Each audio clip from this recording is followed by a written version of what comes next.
Hello and welcome to Magic Myths and Mayhem, a TTRPG podcast with mostly accurate rules and inconsistent character voices.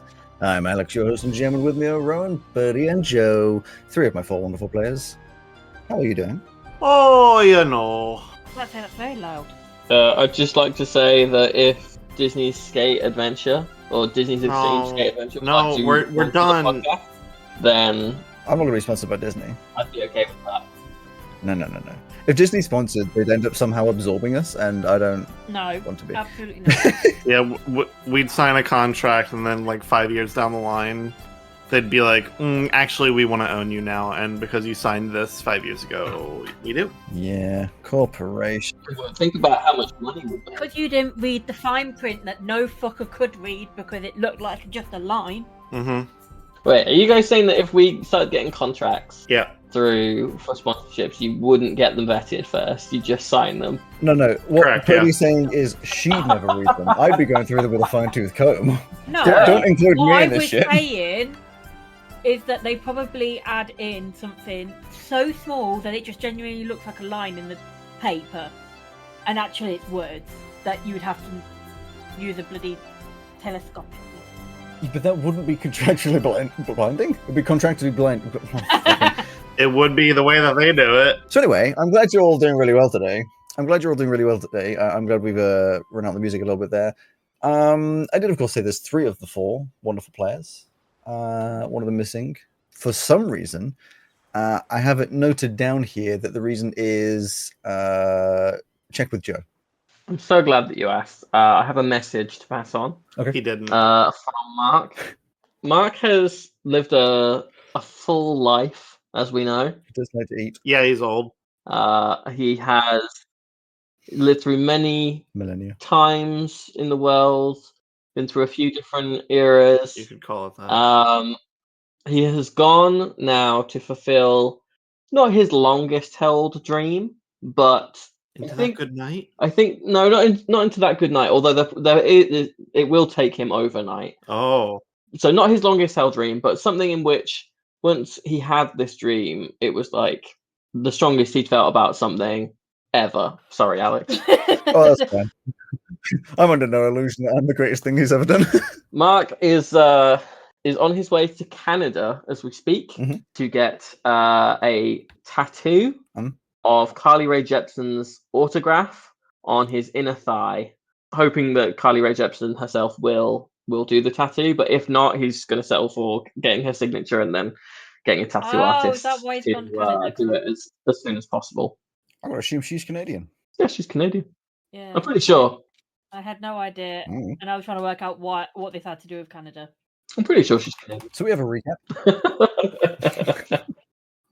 Informative recap, I'm sure. It'll give everyone all of the secrets to the universe, or at the very least. Does it tell us if Carly Rae Jepsen is Canadian? It does, weirdly, even though I didn't know that. That's crazy.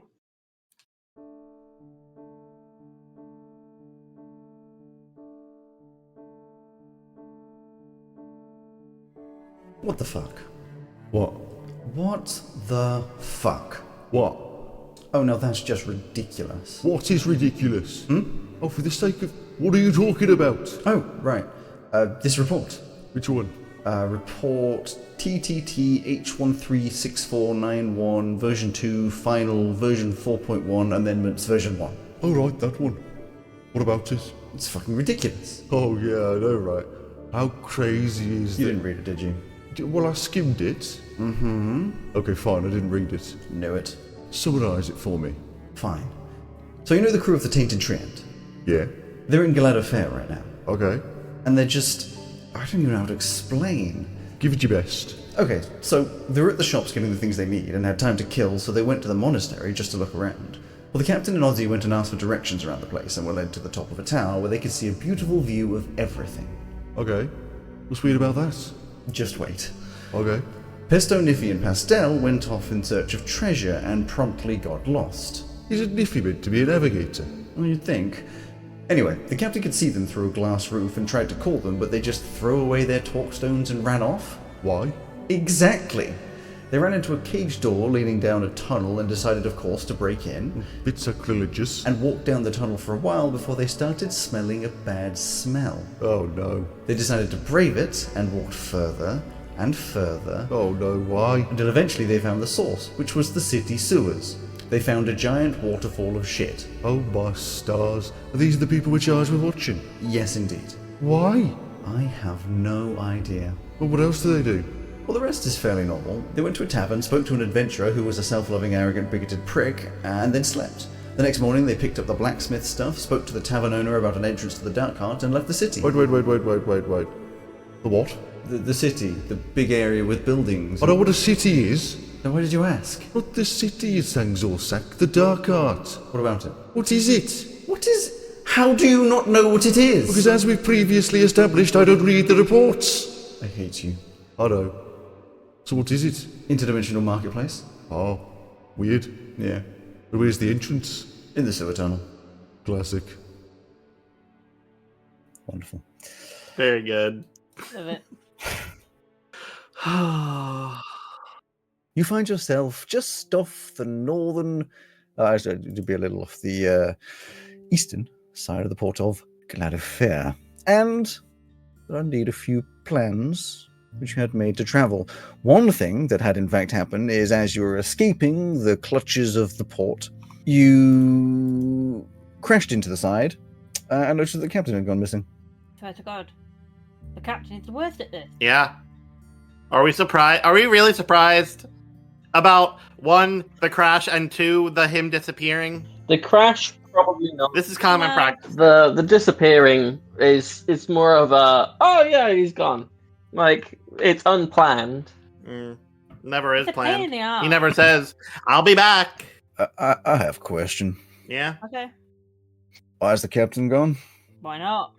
he's I don't know what happened to him to make him like this fucked up, but he's basically coated in crazy primal magic that's doing all of this. Fair enough. How fucked up is fucked up? When I look at him, my eyes hurt with the goggles specifically. Oh, you should stop doing that. I mean, when I look at him, my eyes hurt as well, but Well, seems unnecessarily cruel, but you've known me long enough, right? no, I have, but your cruelty is usually focused at Ozzy, so I know, I'm To be fair, I don't really know how much of an insult that is, since he can't maintain like a constant form. We don't really know what the captain looks like, you know. plus I was trying a new path, yeah, I'm not gonna judge anyone for their form. What was that path? not going after Ozzy. You're gonna be mean to everyone, right? Oh, you have to be. Yeah, does that mean you're going to direct all your kind of verbal vitriol at everyone else instead? Well, no, but if I direct them at Captain, he's not here to get upset about it. So you'll talk shit about people behind their back? I mean, doesn't everyone? No. No, not me. Not unless they're really shitty, like that guy we met at the bar. Yeah, it's true. Oh, he was pretty shitty. Yeah, he sucks. Oh, yeah, I also think that you say for things that I recognised myself and not things I had to be told about. I feel bad saying that about Captain. Gives me an icky feeling. Well, do you feel bad because you feel bad, or do you feel bad because we've all just called you out for being mean? I feel bad because I feel bad. You guys call me out for being mean to Ozzy, and I don't ever feel bad then. Mm-hmm. At least you're admitting that you're mean. I'm gonna go work on my gun. I'm not mean, really. You go work on your gun. I thought we were heading off. You're not gonna. Do we not need to do a repair? I'll do that, but I have to go down there to do that anyway. Oh, okay. Okay, bye. You head off into the waning sea. There's a bit of time to do things, but first, Niffy, Hello. I'm sure you tuck away to your room and look at maps. It is indeed your job. You may have failed to navigate the monastery. You're looking at the maps of the area, analysing the best routes going forward. The captain had said perhaps you could go over to Mork, because you're heading, as has been said before, up north towards the Kavir to try and enter into Losig from a less obvious or border-checked point. Aye. You've been looking at the maps. Analyse this. Could you please make me a survival check? 25. 25, very good. You're looking at these maps, specifically up towards the Kavir and the eastern side of Kugaram, the Drafgar. And looking at one of the older maps you have, you notice that the roads between Berak and Ukar, which are the two towns right to the north, don't only lead through a town that isn't named on your map, but it is named on mine, that's called Great, G-R-A-I-T. They don't only lead through Great, they actually also lead around the coastline and seem to break slightly between the two. And this leads to one of two conclusions, since you've got such a high number. Either the map is wrong, which seems quite unlikely, because why would it be in just one random place, or there used to be a town there. As I said, seems unlikely the map is wrong, but there is one thing for certain. If there was a town there, there is a potential to not stop at Mork, since you refueled, or should I say, got all your stuff in Cloud of Fear, skip past Mork, and reduce the number of towns you need to go through dramatically by hopefully porting in either the ruins of a town or nearby to something that might have what could be considered a road outside of all of the other towns. You could also presume that there would be stuff that you could find there. If it was an old town, you might have to look through some history books, but maybe some wagons and stuff that you don't have to pay egregiously large amounts for, and also less likely to find racist people that wouldn't let certain members of the party through. Okay, well, I instantly go and find Ozzy. Yeah, whatever Ozzy's doing, probably training the dogs. I have to assume that Ozzy is the one currently, sailing the ship. That's actually very true. Yes, it probably are the one that's at the helm. Mm-hmm. I'll head up to the helm then. You head up to the helm. You see Ozzy. Ozzy. Oh, good day. So, you know how you're in charge. That hurt to say. Oh, well, sort of when we're on the ship when the captain's not here. When we're not on the ship and the captain's not here, then it's Pesto. But I suppose because we're on the ship, then yes. Oh, so Pesto's in charge. Okay, no, that's fine. I'll go talk to Pesto. When we're not on the ship and the captain's not here, but because we're on the ship and the captain's not here, then I think it was me. Who the fuck is in charge? Oh, well, at the moment, I think it's me, because I think I recommended to the captain that he makes Pesto first mate, because he was going to do that for offshore, but he was like, no, I want to keep it divided up between offshore and kind of a not. So I think it's me at the moment. Fuck, why? That's so fucking confusing. I thought it was a bit strange, but, that's what he decided. Ugh. I hate this crew sometimes. Rowan's pulling a face. I think that was what it was, right? Oh no, that's completely wrong. No, he said, I mean, I'm happy for Ozzy to have misinterpreted because that's hilarious, but he said when the captain's gone, you keep the duties other than being in charge, which would be Pesto, and when the captain's here, best mate. That's it. That's where the split was. In that case, no, it's Pesto who's in charge. No. I'm going with what you were saying. No, that's what I'm saying. Pesto's in charge. I've remembered. No, you cannot. Retcon now. You cannot retcon now. You said it. I've remembered, and Pesto's in charge. You said it. No, you said it. Yeah, I said it, and I was wrong. I can admit that. No. I remember it. Purdy will take the first answer. You cannot retcon. He's not retconning. Ozzy is actively saying this to Niffy. No, he's trying to retcon in character, which means it still happened. Not allowed. I don't know how I store memory, so sometimes it gets a bit jumbled up. If only I had That's how I know that your name is Pumpkin Spice Latte. Niffy will just give you the finger and walk away. Incredibly loud. So Pesto's in charge when the captain's not here. Niffy's already walked away and gave you a finger. She's already left. Great. God, I wasn't sure that would work. I'm very glad it did, because I don't know why she kept yelling that she wasn't going to listen to what I was saying now, and she was only going to take the first thing and willfully ignore the second thing. What do you think, Dick and Dom? Yeah, I think so too. One day I'll train you how to tie ropes so you can be more helpful. I'm sure Pesto's in the hold, working away. Yeah, I'm finishing the final bits for the electric cannon handgun. I'm not going to put the gem in until we get to shore, though. Sure. I'm assuming Niffy just wanders in. Don't knock on a door or anything, I'm sure. Yes. Yo, Pesto.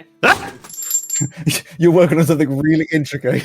Yeah, I'm holding like precision tools like this over the gun, attaching the lightning dragon skin that we found to the inside of this barrel. God, you're a bit jumpy. Are you okay? I was working on something very precise. What's the problem? Okay, anyway, so despite Ozzy saying you're not, you're in charge right now, right? If I tell you no, is that helpful? No, I need someone in charge, and I know I'm not allowed to be. Fuck, alright, yeah. So, I've just been looking at the map and all. You just get out the map and put it on top of all of Pesto's work. Just move some of the delicate pieces out of the way. Just... Yeah, stop touching that stuff, look at the map. Right here, there's a break in the road, right? Sure. I think that used to be a town. Okay. Okay. Yeah? What about it? Well, we're going here. Okay.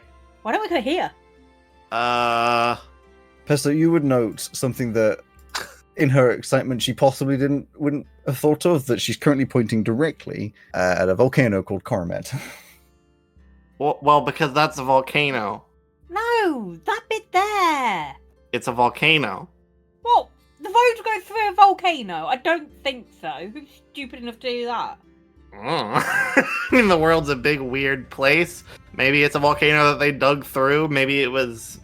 I certainly hope it's not still active. Maybe there was a town on that volcano. There's got to be a town there, and I think if we go there, it will be a good idea, because there won't be anybody there, because it's got to be abandoned if it's not written on the map, which means...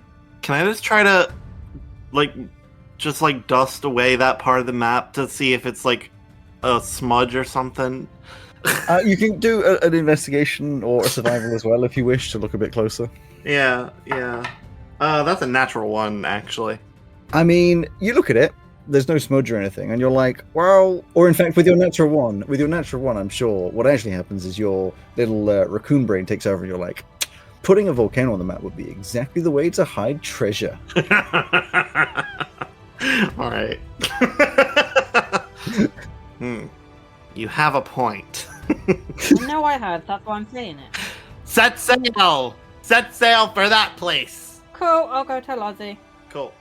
And I'll head upstairs and be like, Ozzy. Oh, yep. Hi, what's up? I think someone was calling for someone called Oz, but we don't have a crewmate called Oz.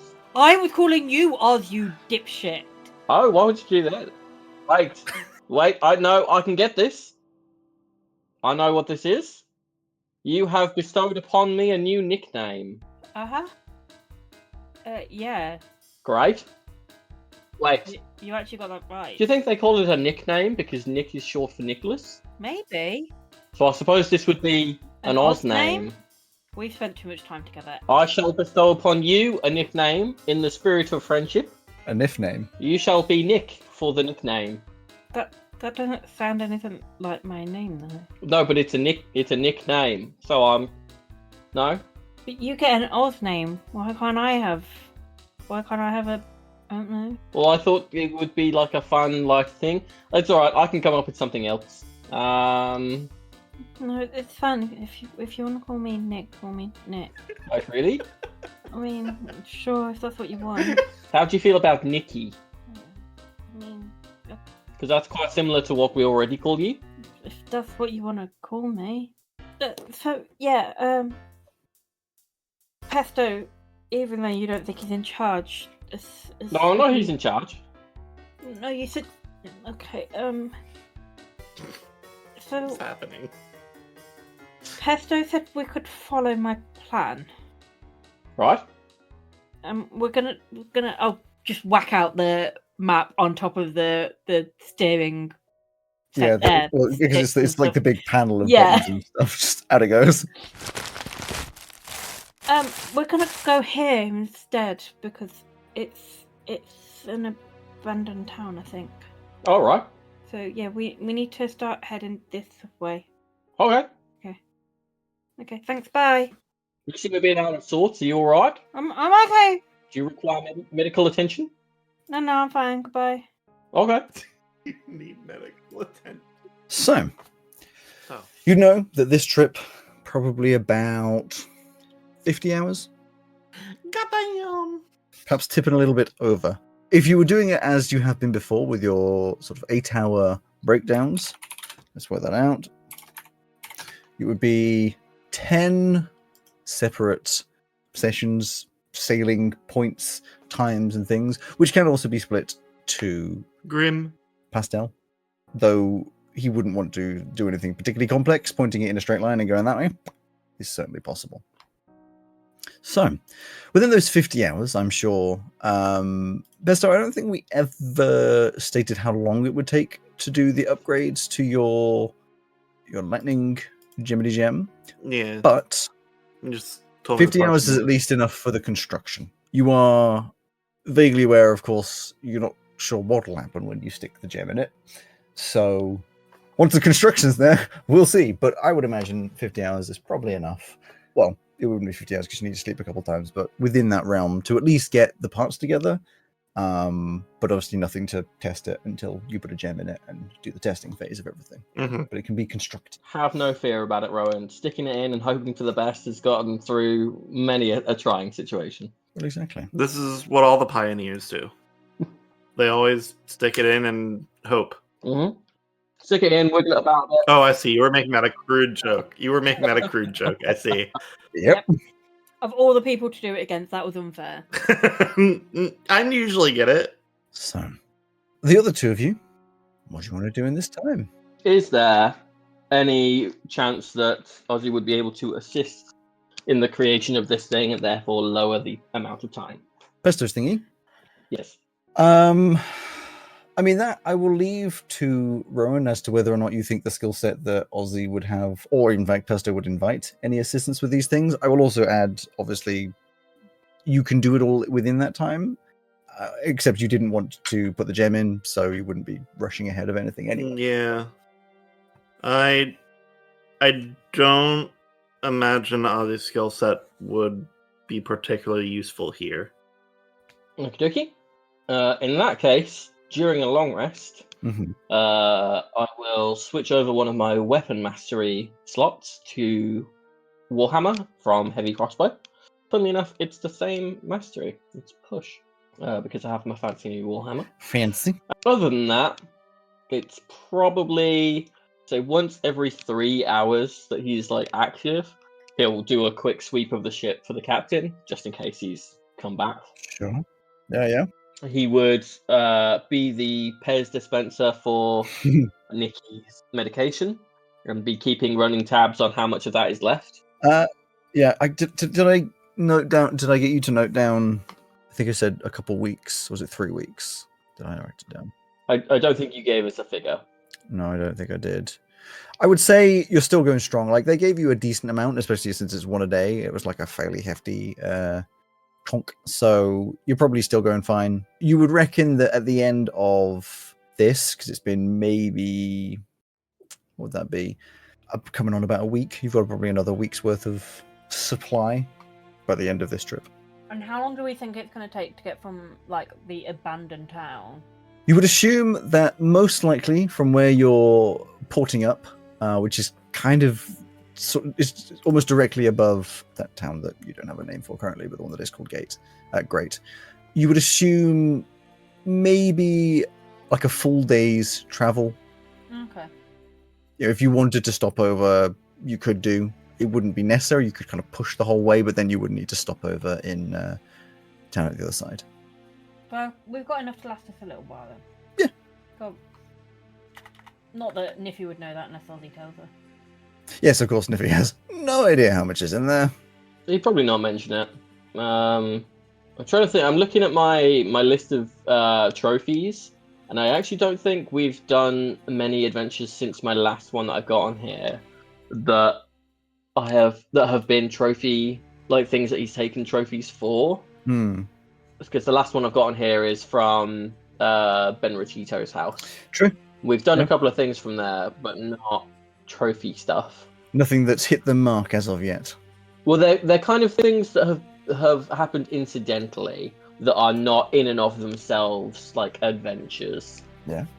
Fair enough. So he'll have a clean of his room and organize his trophies a bit more in his little like chest. But he'll take out his new tin cup. Yes.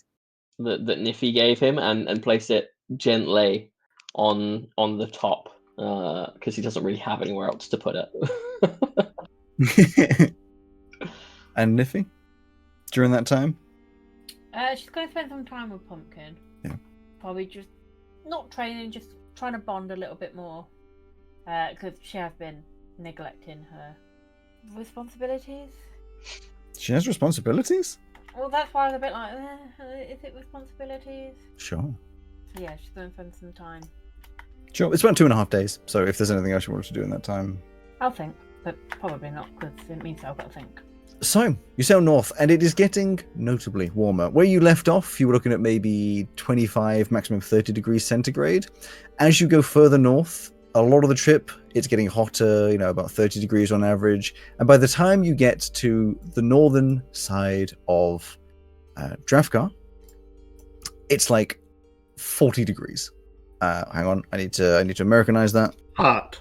40 CNF is 104. Oh, there you go. Yeah, fuck that. 104 and more. So it is getting ridiculously warm. It's getting to the point, of course, where Pisto's regretting having fur. Yeah. Ozzy probably actually not that bothered because your bones.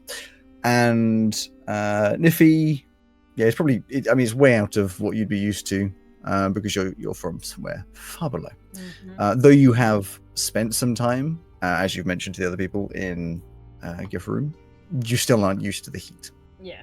It's both suns bearing down on you. Is there anything with that, as you're about maybe a few hours out from where you're aiming for, is there anything that you want to do in preparation, or are you just going to fight through the pain? Shave yourself? Pesto's probably walking around shirtless, which is a funny sight, because it's a raccoon in just pants. Oh no. Yeah, Niffy, how are you coping with the heat? You're just down to a tank top or such? Yeah, I'm down to. It's also dry heat. Yeah, I'm down to as little clothing as possible that won't creep the. Still decent. Yeah, that's female. fair enough. Yeah, like every now and then it might be a bikini top, and I just kind of go, you have to deal with it. It's too hot. But most of the time, it's just like, yeah, whatever doesn't creep the team out. As I imagine, most of the people on the ship aren't that bothered. Cool, because she is quite confused by what she's seeing with Pesto. Huh? I'm not sure what she means by confused by Pesto. Ozzy's obviously gonna have the hots for her, duh. Obviously. Pesto's a raccoon. Yeah, but like she's really self-conscious because Pesto's outfit's kind of confusing her. She doesn't know how to feel. The questions of like, do you need to wear clothes to be decent? Is there something about a shirtless raccoon with a big gauntlet and goggles on their head that's doing something for you? No, she feels like she should be disgusted, but she's not sure she is. Disgusted by your good friend's body. I know. Wow. Well, I'm just a little guy. I don't know how it would affect Niffy, you don't have to necessarily say, but I think literally everyone just doesn't say anything. There's no comments either way. That's cool. Yeah. She'll just carry on, but she'll feel uncomfortable. Perhaps around Pastel, who also doesn't particularly comment on anything. Yeah, it's more. She was not allowed to be like that when she was younger. Yeah, fair enough. No, yeah, everyone's just fine with it. And Grimm's just like, on the hat. Yeah, I mean, Grimm doesn't change clothing because James is a vampire. Yeah. No bothers. He's a hat. No bothers. So No sweating. sweatpants. Exactly, no sweating, no nothing. So yeah, we're just chilling out, having fun. Mm-hmm. Fine. Pesto's probably out on the deck more the further north we go. Yeah, enjoying the dry heat. Yeah. Yes. As your ship cuts through the shimmering coastal heat, you see... Now, I've actually named the town. I'm going to get you all to do a history check to see as to whether or not any of you work out what this place might have been. Because otherwise, that gets redacted. Natural 20? Okay. 9. I got a 4 on the dice, so... Okay. Ozzy, no idea. The 9, not a clue. Pesto, Yeah. Now that your eyes have turned away from dollar signs, you've actually thought, oh wait, hang on. No, I think there was a town there. In something or another you've read. And there's a reason actually you know quite a lot. Well, in fact, with an natural 20, you'd know quite a lot about it. The town is called Coratel, and it is at the base of Coromet. And you'd be aware that it's an old town that used to worship Cora. all makes sense. The reason you're vaguely aware of it, and actually probably when you remember this, quite intrigued, if not excited to go there, is there's this marvel of technology that existed in this town that you've heard of, that is only mentioned in books. The only time Corotel's ever mentioned in any book is when they talk about this marvel of arcane engineering, which is... Is it a hand fan? No, it is the arcane water system that they had. Basically, channels of stone and metal running through the city, carrying cool, fresh water from various sources. But the reason it's such a marvel, is because this water runs through the city visibly uphill. Oh. And there's this mixture of... So in the olden days, you've tried to read into it, like there were the dwarves and the elves at one point did live vaguely harmoniously. So there's dwarven arcane engineering, which everyone knows is very advanced, and then Pale-Elven magic and runes and stuff has this some sort of weird thing. Supposedly, it's still running, even after no one lives there. And you have no idea how it works. No one knows how it works, particularly. There's no notes on it. It's hard to analyze. No one really goes there anyway. So it's quite exciting. Like a marvel of technology in there. Is it like a Pompeii situation? What do you mean by a Pompeii situation? Like the town was lost, but they had like all this interesting history and whatnot. That you don't know. So the actual stuff around Corotel, what the town was, why it's no longer lived in, anything to do with it, that's never mentioned. It's any mention about this tiny little place is just about this arcane water system, because that's what's noted. It's not in history books so much as engineering books. There's not really any knowledge of, or at least to you, why it's not on the map at the very least. As we get closer, I'll bring that up to the crew. Like, I remembered. That's definitely why I wanted to go there. You sound like you're lying. No, I don't. You do. I'm not sure what I'd be lying about. You tried to make it out like I was stupid. What? But I was saying that there was an abandoned town there, and you were saying there wasn't. Oh, I didn't remember, and now I do. It's weird to misremember stuff, isn't it? It happens all the time. We all know I've got memory that's gone behind a couple of years, so... There seems to be an odd aura coming off of this crew right now. I don't know what happened. I just remembered a thing and said it. Niffy, you seem upset. Yeah, why are you acting weird? I'm not acting weird. You're acting a little weird. You are acting different to usual. You seem perturbed by something. All right. Well, I mean, obviously a lie, but if you don't wish to talk about it, that's okay. Thank you. Yeah, but if you feel comfortable sharing, or in fact, want to discuss things, you're welcome to. No one here is going to judge you, I'm sure. No, it's fine. All right. Well, in the meantime, what were we talking about?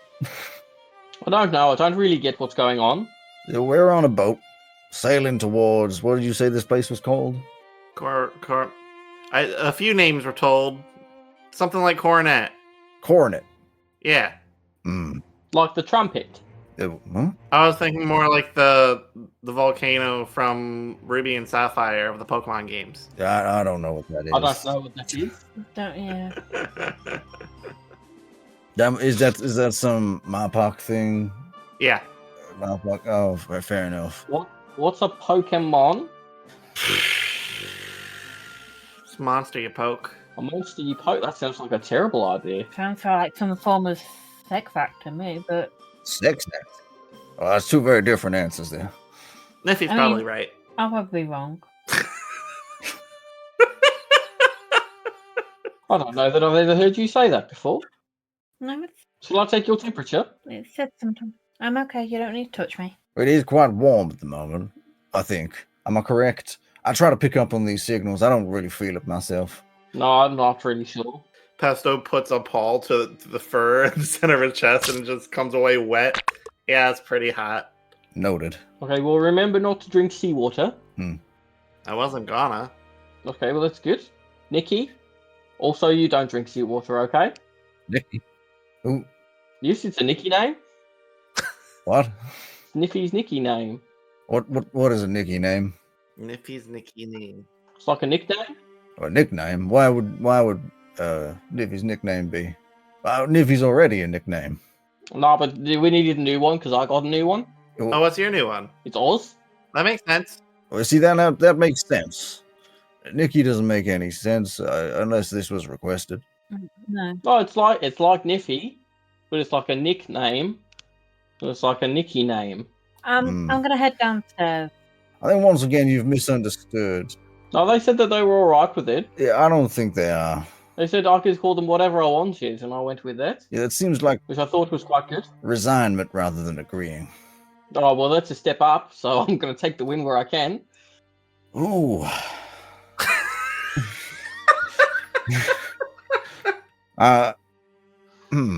Is that a city in the distance? Yes, as your ship cuts through the shimmering crystal heat, you see Coromet in the distance, that is the name of the volcano, standing tall on the coast. You do not, however, see any sign of a town or any influence of life at all. Despite this, I'm sure as you continue forwards, as you hone in on the coast, and the most marvelous thing happens. The town starts appearing from the rock, as if from nowhere, plainly in view. At first, you think it must be magic, hiding the town from afar, but you quickly realize that this is not magic, but craftsmanship. The city is created to blend into the side of the volcano from afar, presumably to protect from invaders in years past. You see the thick, earthen-toned stone walls and volcanic rock crafted into fortress-like buildings that hold raised parapets and flat roofs, the winding streets enclosed by beautifully crafted archways. And then everybody do a history check. Pesto, I'll use your 20 from before. Just in the same vein you just did a bit earlier. Okay. 21. 10. With a 10, I'm going to put that down to Niffy's under the ship. Under the ship? Niffy's... Downstairs. Yeah, something. And isn't looking. Because that doesn't hit any of the DCs. The other two of you, sure. As you see it, you note that if this town was left behind in some way or another, obviously you haven't really confirmed that it's empty, but that seems to be the vibe, you would think that stone and other materials would have been stolen to make the other towns that are nearby, which implies if it is abandoned, it was abandoned quickly and no one's been back since. Well, this place seems like it's not very popular. Not a big tourist destination. The people left a long time ago from what I heard. So why have we come here again? Treasure. Alright. But on the way to where we were going, yeah? Yeah. It's on the way. Oh, okay. No, that's fine. For us being pirates and stuff, we don't do a lot to do with treasure, so it's nice to kind of go back to the form. It's always gonna be there waiting for us. Oh, I don't know about that. There's other people looking for treasure. No. No.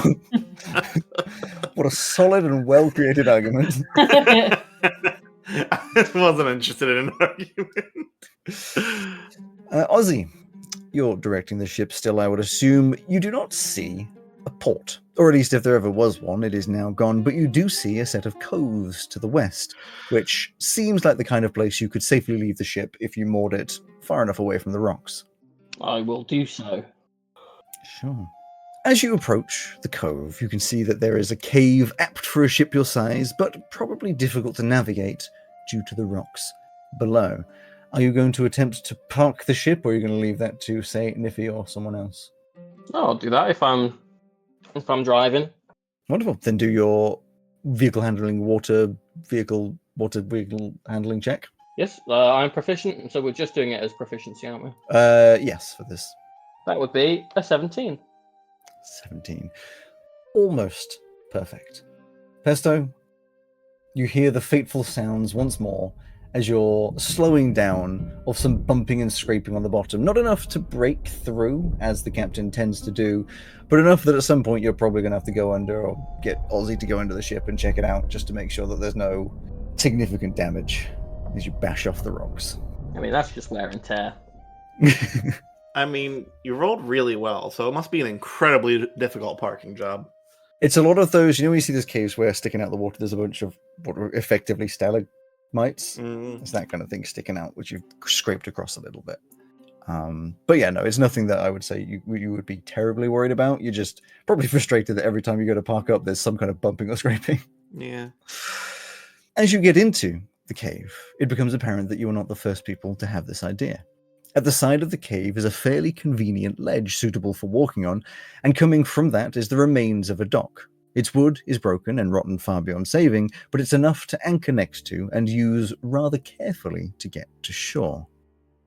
At the back of the cavern are what could be considered a rather pathetic attempt at stairs winding up the wall precariously and rather inconveniently. You can tell from afar that this would be difficult to navigate for those who can't fly. But you put the anchor down. Clunk. Imagine like steps carved into the stone face, but with no railing and uneven and not all particularly well made. Yeah, you stop. Is this space Available? Is there a lot of empty space around here? What are you defining as empty space? Do you mean around in terms of water or in the cavern, like open places to sit and stand? In terms of how big a lightning explosion may be. Yeah. Not a lot of space. It's fairly wide because there's like a lot of water around, but on the one side it's just cave wall that curves over to the other side, which has that little platform that you can stand on. I don't know what to make of that.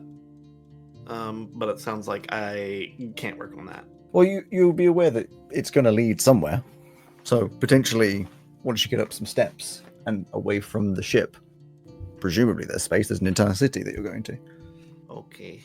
And if it's the ship you're worried about, you'd be far enough away from the ship if it does the same thing that the gem did before, which was effectively the same range as a fireball. You could probably keep it away from everyone else, again, if it's the same range and size as a fireball. I don't know why it wouldn't be.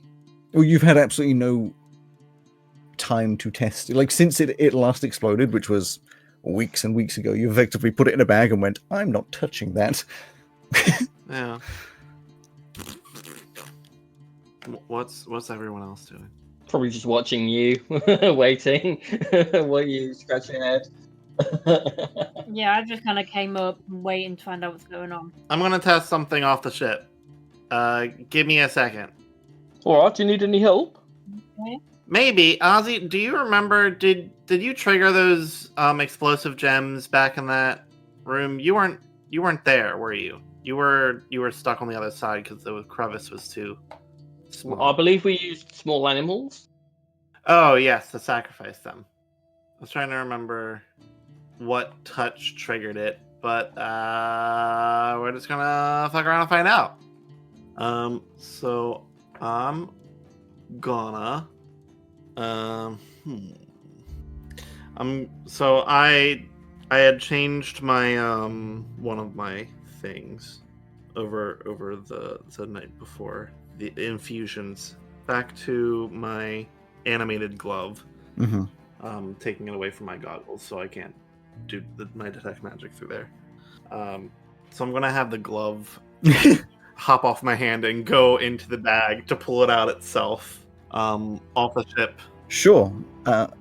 So for the first time in a while, you see this glowing gem. Or should I say it was glowing. It doesn't appear to be glowing currently as you pull it out, but it hasn't been outside of the bag since. And it's inside the gauntlet, floating there. As in the palm of the gauntlet rather than in the socket. Yeah, then I'll move up so I can see it better, but I'm gonna have the hand. Are you off the ship or on the ship? Off the ship. Off the ship. Well, so for off the ship, wait, you can fly, can't you? Or do you not have your skateboard currently? No, I don't have the skateboard. You're off the board. So I have climb speed though. Yeah, so the port, the what's it called? The dock to get across is effectively a few rotten boards that still exist and like a thin line across, or like what was the side of the dock. It isn't something you can just easily walk across. It's not going to be like crazy difficult. You figure any large amount as you walk across the side, you have a climb speed, so you just dig in your claws and go. You figure any significant weight would probably be a problem for you being, a small creature. Not a problem. If you guys make your way off the boat, be careful. This thing will crack underneath your you guys' weight. Oh, I might just swim then. I'll just use my ladle. Oh yeah, you're fine then. Who's gonna help Grim though? I'll work it out. Don't you worry. Alrighty. So I'll hop across to some solid ground. Yes. So the pathway at the other side is only about 5 foot wide and maybe 40 feet long. Okay, I'll just get far enough away from the ship. Mm-hmm. And have the gauntlet holding the gem carefully place it in the socket for the gun. Where is the socket on it, have you imagined? I imagined it had like a big casing in the back of it, and in front of that the barrel. So it would be like something that goes down and grips it so it stays in place, and the lightning dragon skin to help absorb some of that blast along with the sterlium. You hope. Yeah. I love the theory. I mean, I rolled well for the theory, so... No, I know. It's just it's very funny. It's the confidence of a person who's like, this should work, right? How else are you going to find out? I know. I love it. I am not by any means mocking you. So, your gauntlet. Are you placing the gun on the ground, or are you holding the gun? I'm holding the gun. Okie dokie. Very tentatively, you hold it. It grabs it, sort of manipulates it round so its point downwards fits in like a chaos emerald. I'm imagining it looks a bit like a chaos emerald, just smaller. Yeah. And slots it inside this very nicely fitted slot, which I imagine with a little bit of pressure applies like some hooks come around the back to seat it in. Yeah, the gauntlet will gently set it in and then push down the cage that pushes up like little balancers beneath it as well. Yeah. And it sits in the gun. So thus far, no explosions. Also, no reaction. Yeah. I'm not sure if there should have been a reaction, but nothing happened. Uh-huh.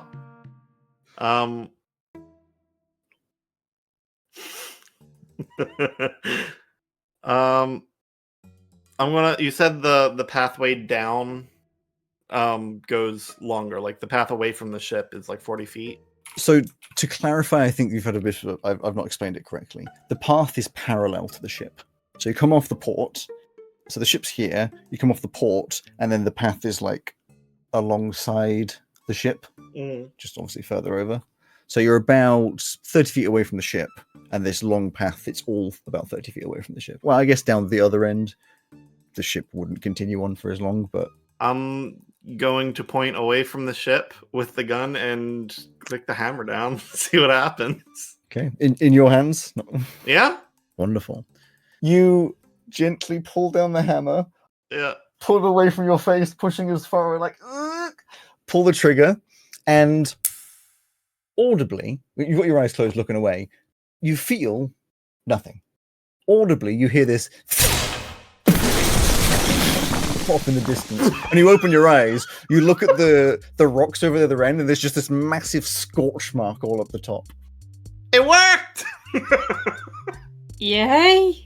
Oh, is that what was supposed to happen? Yes. Right. In that case, good job. Thank you. Can you do it again, or is it just like, once a week? Not entirely sure yet, but the gem ran out of power fairly quickly, so I'm going to guess it has the same charges. So probably 2 more today or this week. It's been a while. Should we go investigate the town? Sure. Oh, you don't want to limit test it now while we have the opportunity? I did test it once. I'll test the other 2 on something that needs to be silenced. Okay.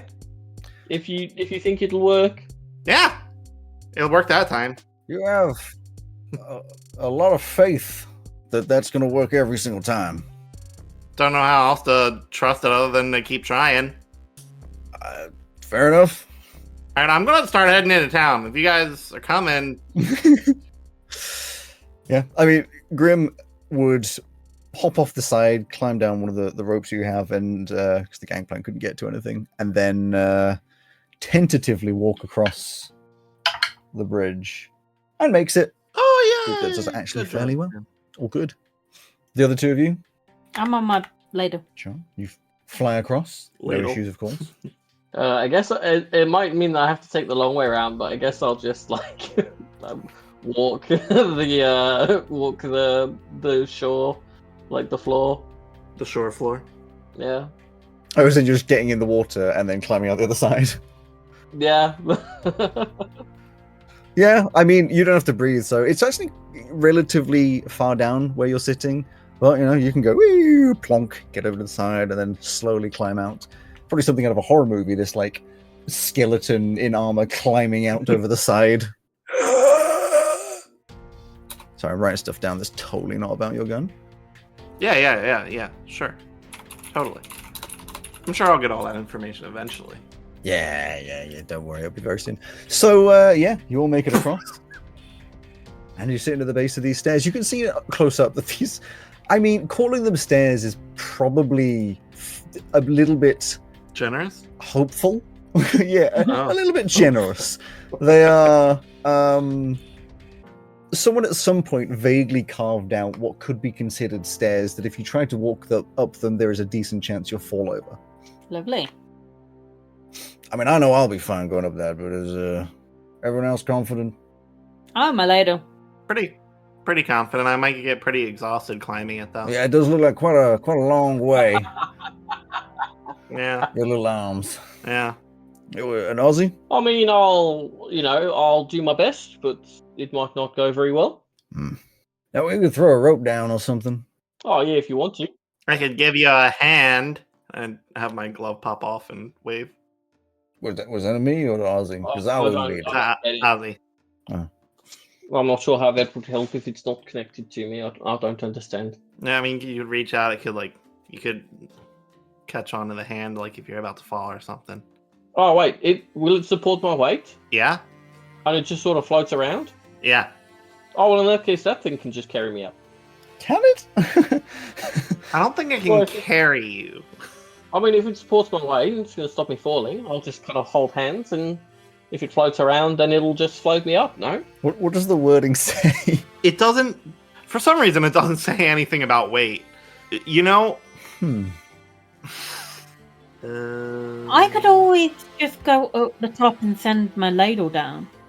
Because we are in unfriendly territory. Ozzy is in his ugly half-orc form, but probably not as ugly as it was before, seeing as you reacted horrified. Oh, fair enough. That'll work if you want to send your ladle. If I can use it. I don't know if I can use it, though. Oh, it can lift up to 25 pounds in weight. Right. Why can't you use my ladle? It's not like... It's like magic, isn't it? Will it let me? Is that a thing? I'm sure it can. I'm pretty sure the ladle you can send away and back. Yeah, I can send it away, which I'm pretty sure that means that if I send it to somebody, they can get on it. Yeah, then you can call it back. Yeah. Oh, well then in that case, yeah, that's probably quite easy then. Well, sounds like a plan. Why haven't we done that before? You have done it before. Yeah. Why don't we do that every time? That sounds great. I don't know, I'm sorry. I forgive you. Well, Pastel's just going to walk up the wall. Just straight up, just walk. I'll climb up beside him. Yeah, sure. So the climb, it's not far enough that I'll make you roll for anything. You have a climb speed, don't you? So it'd be like 30 I do. feet. Yeah. So you're going a fair enough pace. A bit of an odd, because he's perpendicular to the wall, walking up it, whereas you'd be flat against the wall. So it's a bit of an odd one. I look like a normal raccoon just walking next to a guy. Yeah, well, exactly. Just rotate the camera. As you're walking up, he's like, yeah, well, listen. I don't know. Fair enough. It's weird energy today. I know, dude. I don't know how to deal with this. You've been around them longer than I have. Just gotta kind of find your own beat and stick to that, because everyone else's beat is a little off. It's just because the captain's gone. That doesn't help. That definitely doesn't help. Yeah. Did I overhear that you're in charge? Whilst... Regrettably. Yeah, well, this is just outside observation, but though you may not want to be in charge, it may be best for the crew that you at least pretend you're happy to be in charge.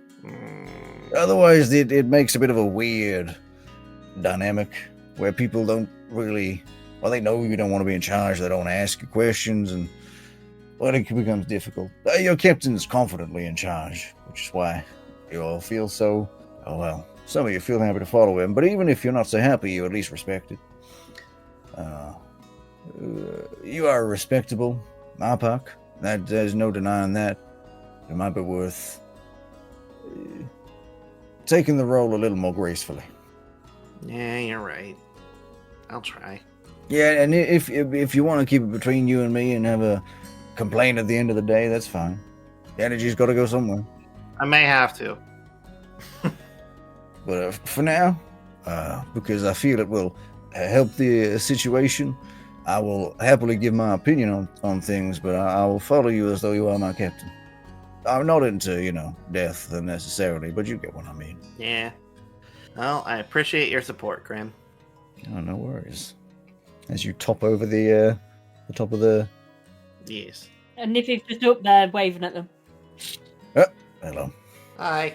So how are we getting ours back up? I've already sent my my ladle to him. Oh, fair enough. Good job. Hi, guys. I want to pull out the lightning cannon. I want to give it a quick once over just to make sure everything is still in place. Yeah, give me a...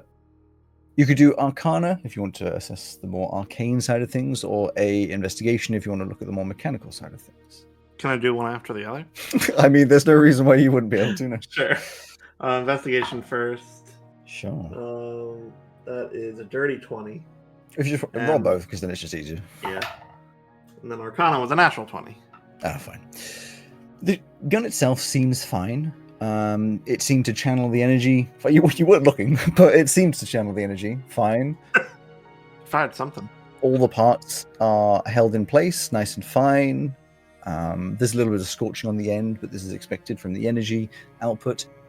But as you look over, there is one rather concerning thing that you notice. There is, if you hadn't had the natural 20 in there, you wouldn't have seen it, but there is just the slightest hairline fracture along the crystal. Interesting. Does that strike me as irreparable? It's a gem. Gems aren't usually things you can fix physically, magically, perhaps. But of course, you're not sure what that would do. You'd be very aware that though you can probably use something like mending, that doesn't necessarily mean that anything that's magically broken with it would be fixed. Okay. And then Ozzy gets over the top of the cliff.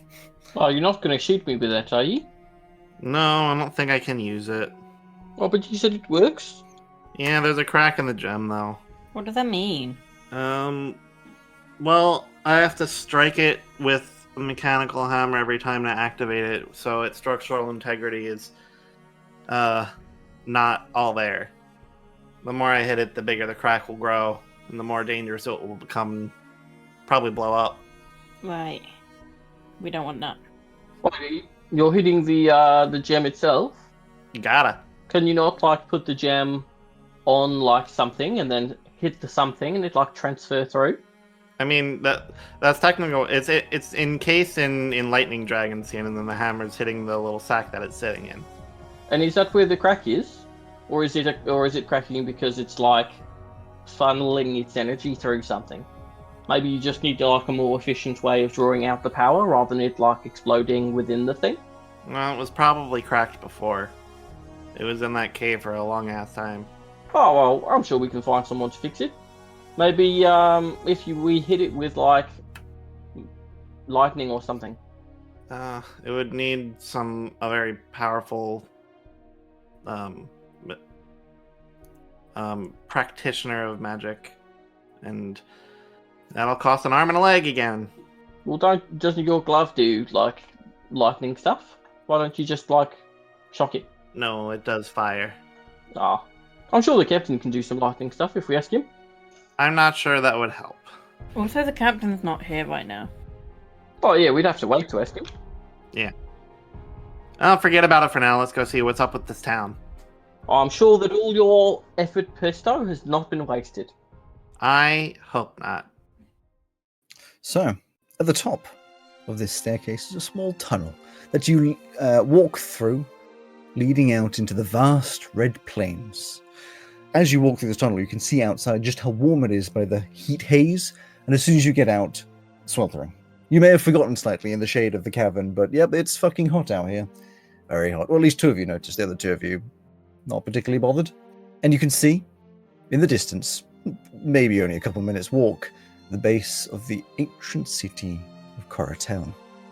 We go. So, I'll give you a little description. So, the buildings follow the architectural principles of the Berber, if you obviously know what that is. But since you probably won't, I'll send a picture over the similar looking thing. Thick earthen-toned stone walls and volcanic rock crafted into fortress-like buildings that hold raised parapets and flat roofs. The buildings are angled and the corners are rounded to reduce the heat stress, and the walls have small recessed windows framed by carved stone latticework, made to keep out the heat and the sand. The elven influence of the town shows in the flow of the streets, with organic curves made to guide the sea winds inland, and elongated archways carved with graceful Pedo-Elven insignia. Despite this organic beauty, the dwarven influence is still strong. Stone blocks interlock without mortar, doors are set deep into walls for shade and defense, and load-bearing arches are subtly reinforced with seams of metal. This is the bit that Pesto would be interested in. The streets are followed by the flowing water of the ancient arcane water system, channels of stone and metal running through the city carrying cool, fresh water from unseen sources inland and upward. The greatest marvel of this system is how the ancient Coalites managed to make the water run up the mountain against gravity, which you would currently be seeing. The channels hum with a faint magic power created by a blend of Pedo-Elven runes and dwarven arcane engineering, with inscriptions suggesting that the water is partially conjured, partially recycled, and partially drawn from deep geothermal condensation within the volcano itself. The beauty of the city is dulled somewhat, however, by the sand drifts collected in courtyards, thorny growth, and stone damaged by the salty winds coming in from the sea. Despite this disarray, there is little outright collapse. It was a city built to last, and its abandonment feeling deliberate rather than violent. So you'd be walking in the base level, one of these tall archways leading through the streets. That image I've sent you is obviously enough of a... It's not quite the same as that, but that's enough of a picture for you to get the vague idea of it. And Pesto, I'm sure, I don't know if you want to interact with it, but I'm sure you're mostly watching this water... Well, actually, all of you might be watching this water magically move in the wrong direction. Reverse Mountain in One Piece. I do want to take a look at them and see if I can to try to glean what's going on, or at least like sketch it down on blueprint paper. Yeah, I mean, you can take a fair sketch of some of these runes and work it out. You're not. It feels as though there's just a lot to analyze, and it's not all what you're looking at. As though the runes, if you look at one particular section and remade exactly how it looks, that wouldn't be making water flow the opposite way. There's something grander going on, maybe underground or in what could the equivalent of like pump stations and things. You can tell that it is an ancient runic magic. It's not one that you've particularly interacted with the engineering that you've done. It's Pedo-Elven runes, which you've vaguely seen, but it's like you would have previously considered it like being given an abacus when you have a calculator available. Like, it's old technology and it has its use, but you have no reason to use it, or at least you would have thought so. But since this is something that isn't really used anywhere else, perhaps it's slightly different to that. Can I flick down goggles and check for catramite? It certainly can. So, in terms of, well, it's difficult when you're looking for catramite generally, because it's kind of just everywhere. But focal points, I'm sure, is what you're really looking for. Yeah, but like we've been coming across condensed amounts of it. That's kind of what I'm looking for. Yeah, no, that's fine. It is... What's the easiest way? So obviously it's generally in the air, especially with the sun's going down. It's all over you guys. It's all around various things. In terms of these channels, the runes have a little bit of it surrounding it, implying obviously that they are magical. But it also appears to be flowing with the water. They have a magical pump station.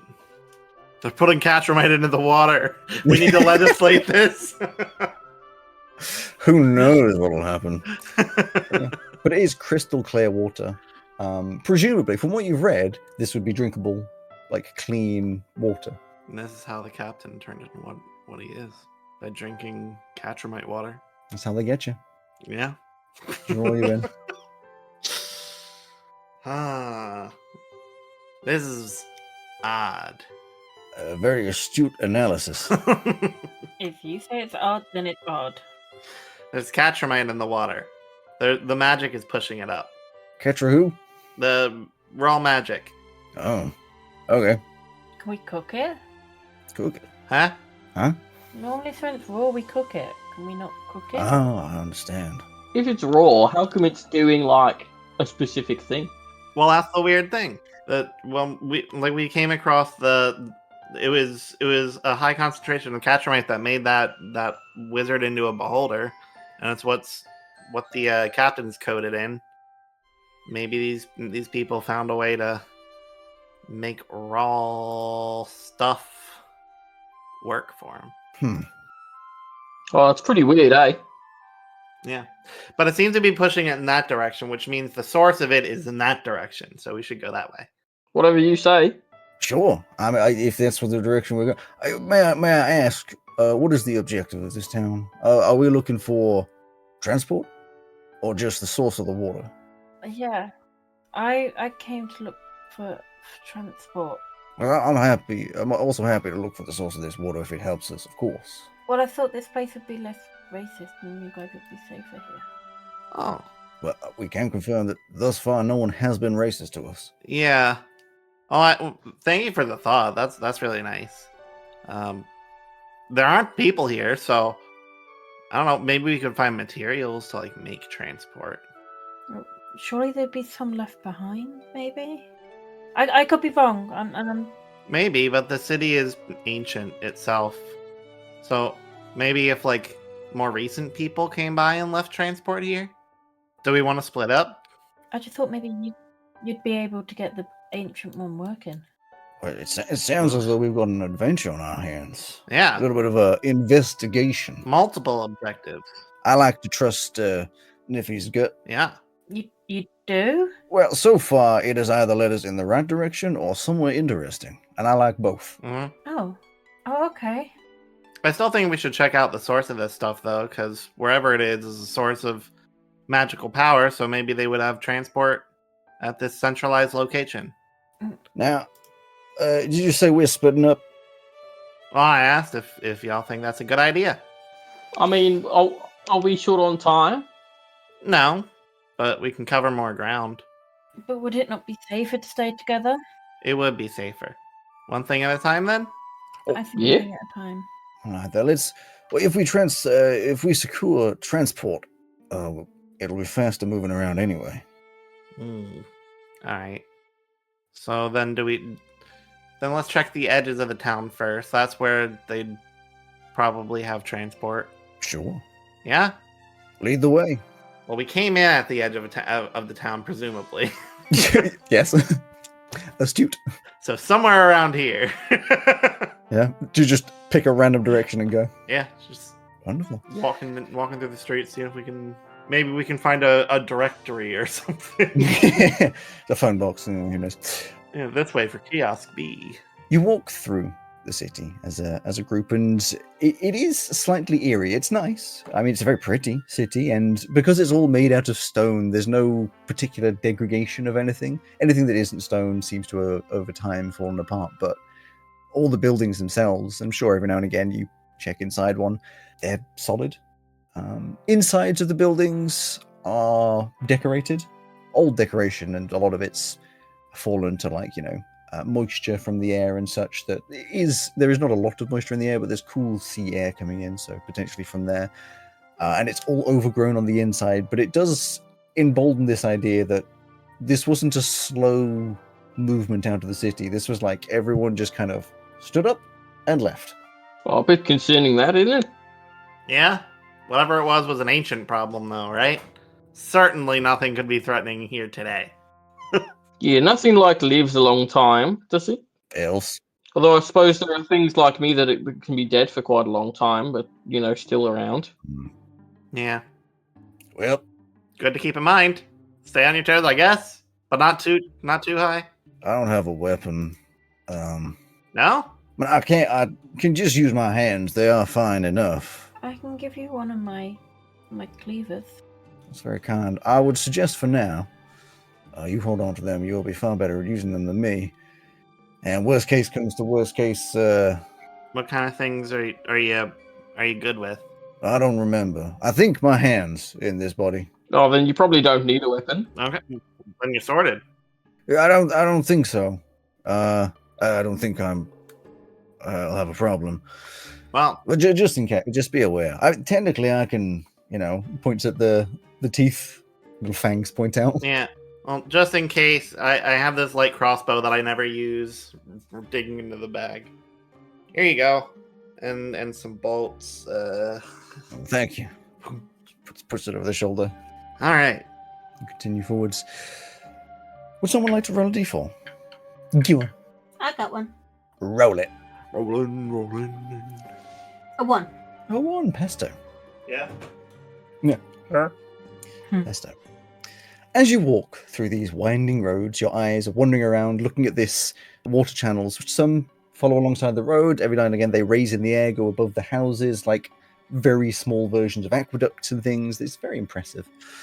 Why don't they Sultana in the air? You're looking at the incredibly intricate designs on every surface. But as you look down an alleyway, you could swear you saw movement. I look back to see if my whole party's with me. Everyone's with you. You haven't seen movement in here other than the cats that are wandering around, which is now canon. Mm-hmm.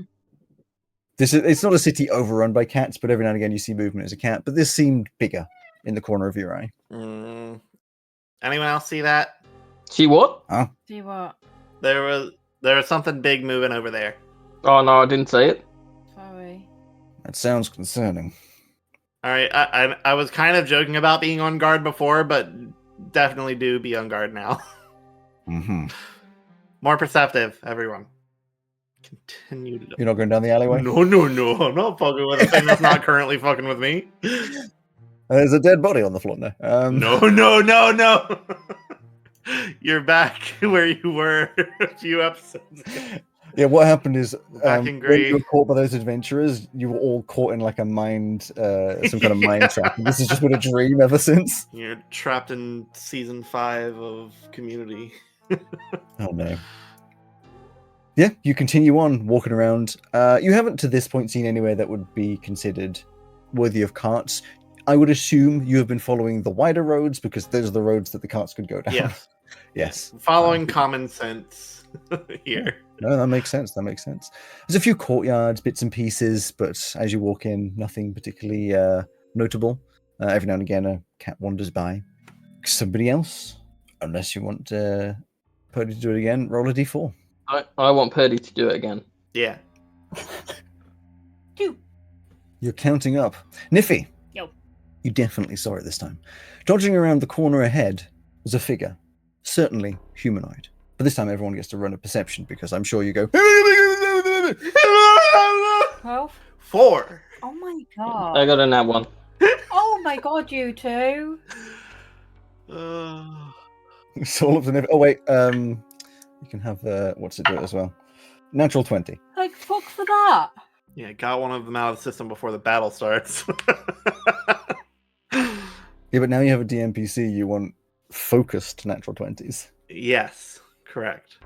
Well, I will tell you, DC 12 is one of the listed DCs. Hey! Go me. You're so the let's only start- perceptive one of us. One of you said natural 1, that was Aussie, right? Yes. That was a huge fucking cat.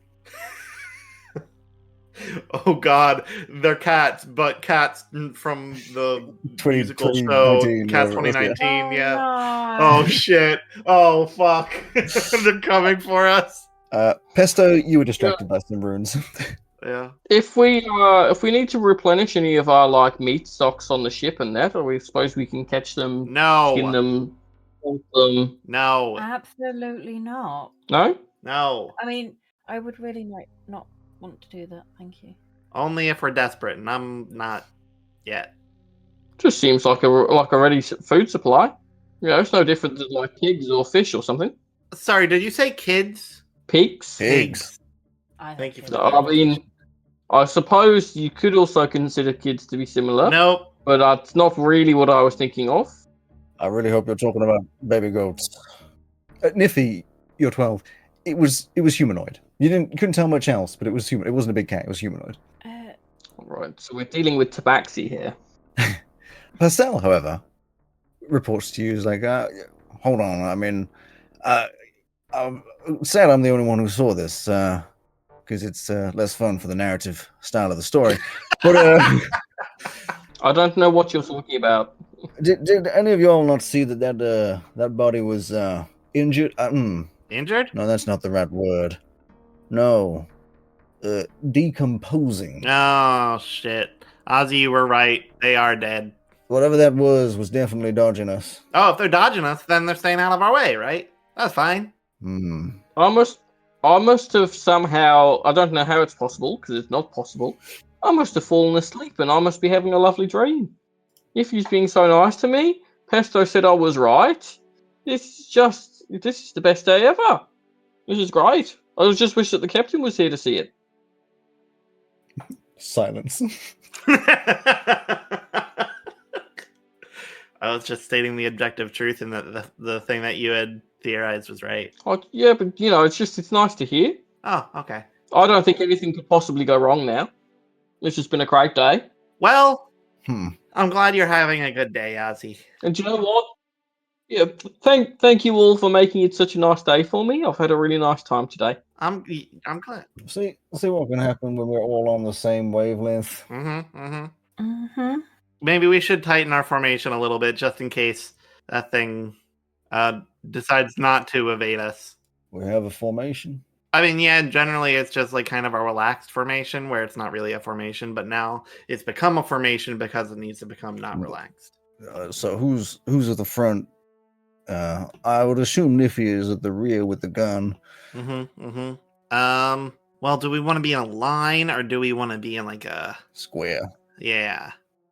I mean, I'm normally at the front, aren't I? Because of Yeah. being a big shield. Yeah. Why don't we put one in the front, two in the middle, one at the back? I like it. That way we're kind of in the diamond. So who where? All right. Ozzy in the front, Niffy in the back, Grim and I in the middle.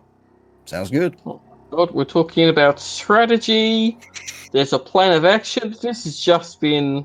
Did you guys decide it was my birthday? Wait, is it your birthday? It's your birthday? I am so don't sorry. know. I forgot it was your birthday, Ozzy. I don't know when my birthday Do you is. want today to be your birthday? Do I get another day like this if it's not? Well, we didn't really plan for this one to be anything special for you, so probably, yeah. You know what? That makes it more special that it wasn't planned. I don't think this is a special day so much as sign of the new times. Although I still would like Niffy to feel slightly more comfortable with the situation, but it's at least it's going in the right direction. I'm fine. We're working on it. The episode's not over yet. We'll get there. No, you see, I'm not asking for a sorry. You seem to have, well, we won't analyze now, but just know that you don't need to be timid. You're making good suggestions, and we all trust you. You do? Well, why wouldn't we? Well, I mean, I speak for the other two, but it seems as though we are a trusting crew. Kind of have to be. All right. I was going to say, you are including yourself in our group pretty quickly there, Grim. You've only been with us a few days. I apologize for that. It seemed as though I was in the formation, so at least temporarily. You are here, but don't be too familiar. I like Grim. I want to include. I'm glad to hear. Yeah, the assumption was right. What? Oh, all right then. It was the feeling I was getting. I see. Ozzy, don't feel as though you have to change your mind on me. If you still don't trust me, that's okay. Oh no, that's not what I said. It's just don't I wouldn't speak for someone that I've only just met. It seems a bit familiar. Like you don't even know my real name and stuff. We're pirates. Do we have to be formal? Oh no, but we're like friends, aren't we? Yeah. On this most special of days. Are we? Seems so. I mean, I've always tried to think so. Really? But I don't know you very well yet, Grim. So at the moment you're not a casual acquaintance anymore, but you're still like an acquaintance. Fair enough. Wait. Niffy and I have been through the freaking sewers with you, Grim. I think we're trauma bonded now. I didn't have that much trauma, but I'm glad that it's made us closer. Oh, there's a cat next to you. Hi. Ozzy, do you really see me as a friend?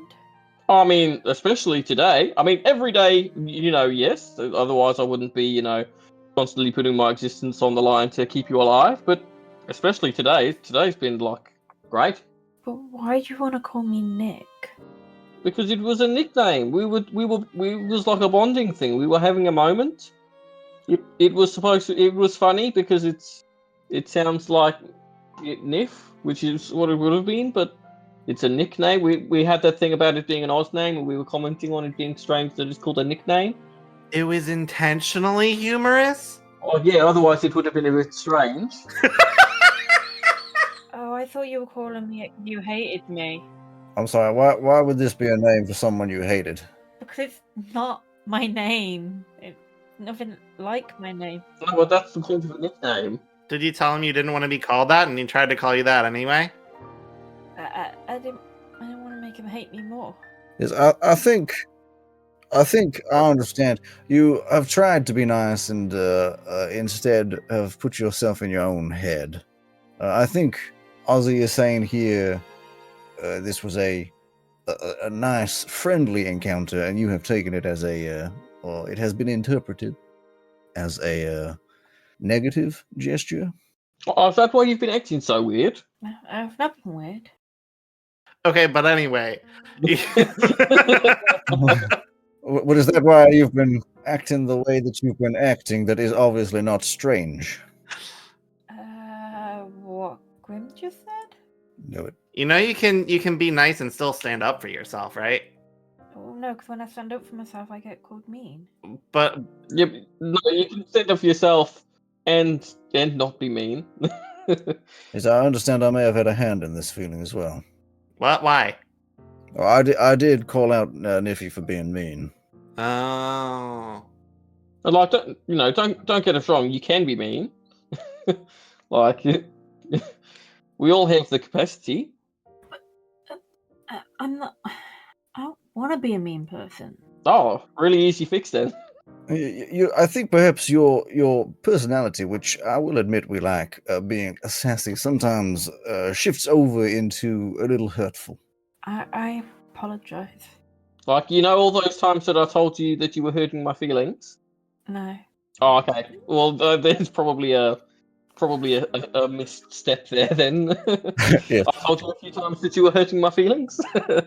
But I think this is progress. I probably wasn't listening.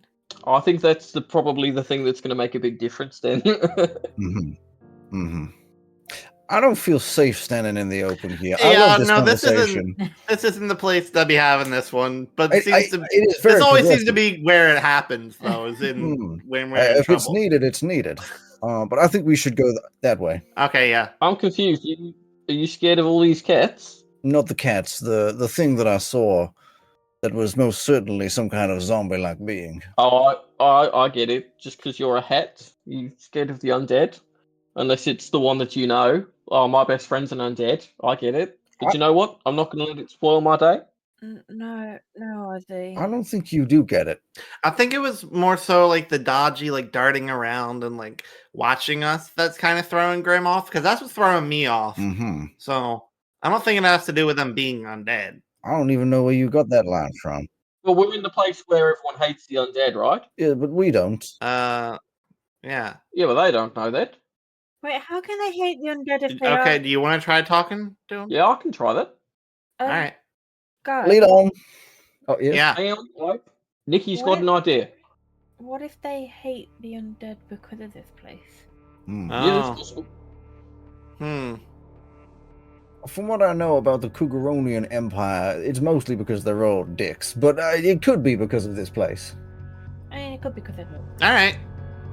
I reckon we just find like a nice park bench or something, and like put out a little sign, or maybe have a yell that we're happy to talk to people, and then see if they come up to us in a nice open space, so that we can see who's approaching in case they're, seem a bit unsavory. But other than that, should be fine. If you're wanting to do things the peaceful way, in the spirit of the captain, even though he's not here. That's not a very clever idea. And I'm sorry if that hurts your feelings. Do you know what? I hear that you struggled with that, and I appreciate the effort. I think the phrasing was possibly what could have changed, but the sentiment was fine. I mean, I didn't call him stupid. But you said it was not a smart idea. I said it wasn't a clever idea. Yeah, but that's fine. That's not all criticism is bad. If if you had a bad idea, I would have no problems telling you that. We're doing that thing again where we have the Yeah. conversation in the middle of the road. Let's continue looking for transport, and Ozzy, you just stay vigilant in front. If you see one, try to talk to him. You follow on in the direction of the figure, but only because that is the direction you have not been yet, and turn the corner to a large and rather empty courtyard, walled on every side by buildings. Oh fuck, we're following Ozzy's plan by accident. Shit. Standing in the center of this courtyard is a lovely wagon. Mostly lovely. 2 of the wheels are broken and the canvas cover has rotted away and the chassis looks rusty, but it's a damn sight nicer than it has any right to be. And Pesto, you would presume, it's fixable. This looks like a fucking trap, Well, but also that wagon I can fix up. But if we go in knowing it's a trap, then is it any longer a trap? So true. I'm gonna cast aid on. I'll let everyone but myself. All of your max HP and current HPs increase by 5. Max and current. Oh, wonderful. Gotcha. As you approach the wagon, a figure drops from the roofs above, landing behind you. It's a human of some kind, or at least you would assume, as it's completely covered head to toe in armor. Very similar to Ozzy. Not the armor is similar, but the vibe. And then, I'm sure you'll be totally surprised, 3 more land around the courtyard. The first is some kind of beast with brown-purple fur covering the body, and horns coming from their joints and their head. Their face is bestial with sharp teeth, and they have rather flat ears, like goblin-like ears. The second is an odd little creature with blue skin where you can see it, covered in a bronzy gold armor shaped as horns and faces. They wear a mask that looks like a normal human face and lean on their halberd, as to compensate for their incredible hunch. The third is the most concerning. Where there should be legs, there is nothing but black smoke, and the withered body that seems to come out of it. The skin is black, the face is gaunt, with glowing yellow lights in the eye sockets.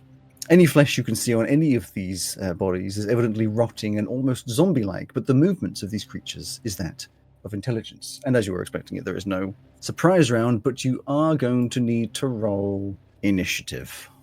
You're all surprised. No one saw that coming. Yeah. I think Joe's just like, I'm just happy to be in a fight.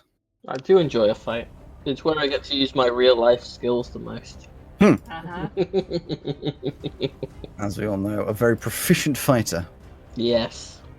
For those who'd like a demonstration, head to our Patreon, where I could ask Alex to put a file. File? Yeah. Is that my new nickname? A video file of me destroying my enemies in real life. If you send me a recording of you destroying your enemies in real life, I will put it on the Patreon. Do it. Well, that's exactly it. I could ask you to put a file up there that I send you with that. Do it. So 4. 8. I got a 12, but I'd like to point out that Pastel's icon looks to me like what I would imagine a police sketch artist would make if you described Matt Mercer mugging. Yeah. you see, that is hilarious. I just put down a random icon for Pastel. He's meant to be a tiefling. I really should grab a tiefling icon instead. He looks a lot scrawnier than I had imagined, Pastel. Do not take that as how he looks. I have a. Okay. In fact, actually, I put that down before I had a much larger. Any icon that has the kind of hat that Pastel is probably works. I'll do this one because it was the one I was looking at, and quite honestly, it's kind of hilarious. Sure. I'm trying to remember what the name of the icon that's on the right. I know classically what that is because I think I've used it in something before. And they've got a weird name, and for the life of me, I can't remember what it is. I could tell you what it is, but that would tell you what this is. Oh, okay, if you're using the same thing, sure. Sure. I assumed it was just an icon you had grabbed. Yeah, totally. I just grabbed the icon of a Tanaruk. Tanaruk, that's it. I assume it's those creatures, but modified for us. Pastel is up first, who looks towards the current captain, that being Pesto, and says, attack? Clear our escape first. Okie dokie, and is going to charge backwards at the one in armor. And is going to make 2 attacks with the claws. It's going to be a terrible set of rolls, which come to a 13 and an 8, both of which miss. Just sort of like puts out the claws and like, I don't know what I'm doing, and just like swipes and just clang, clang off the metal. That didn't work. You're doing great. Thanks. Next up is C over here, who is going to... what's the easiest way to do this? If you blow up the wagon immediately, I'm going to be very upset. Explosion! They just hover straight forwards over the top to Ozzy, because you're at the front, and is going to put out their hand. Oh my god, is this formation actually working? Hold on. Puts out a hand, and this weird black smoke tries to engulf you slightly. Does a terrible roll. Nope, a 10. Does not hit. This smoke doesn't seem to affect you. You're unsure as to why. Probably because you're undead. Who knows? Probably the end. But you're fine. So far, it's a battle of whiffs. I mean, at the moment, I look like an ugly half-orc, so they don't necessarily know that I'm undead. Exactly. Hey, you could be a handsome half-orc to somebody. Don't put yourself down like that.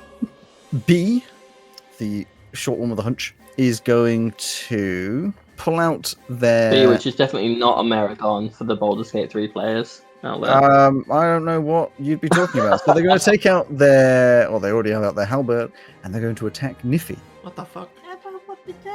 3 times. What the fuck? It's going to be a... Oh, you get the good rolls. 22, a dirty 20, a 15. None of them hit. Okay, so 2 of them hit, which is going to be 24 damage. As you're sliced heavy twice with this halberd.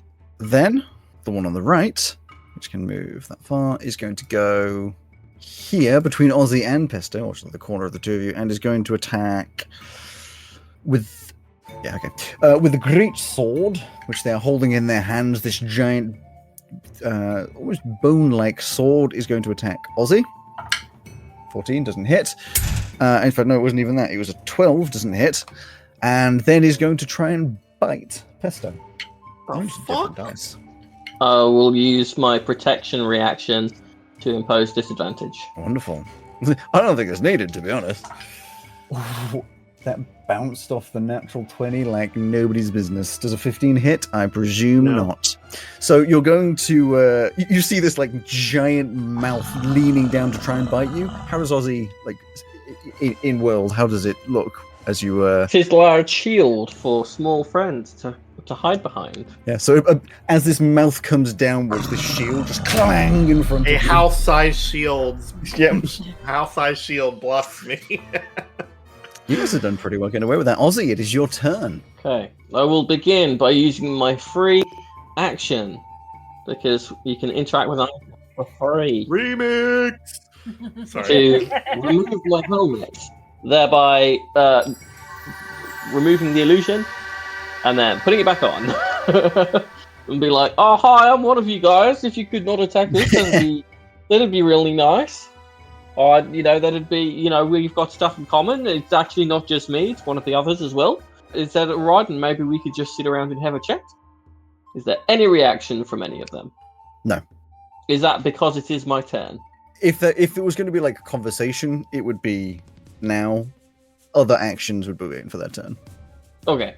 So they are choosing to continue being hostile. It seems so. Gotcha. Okie dokie. Well, in that case, a green glow will begin to emit from Ozzy's armor, which looks really weird because it's actually coming through the half-orc illusion. So it's just sort of starts glowing weirdly.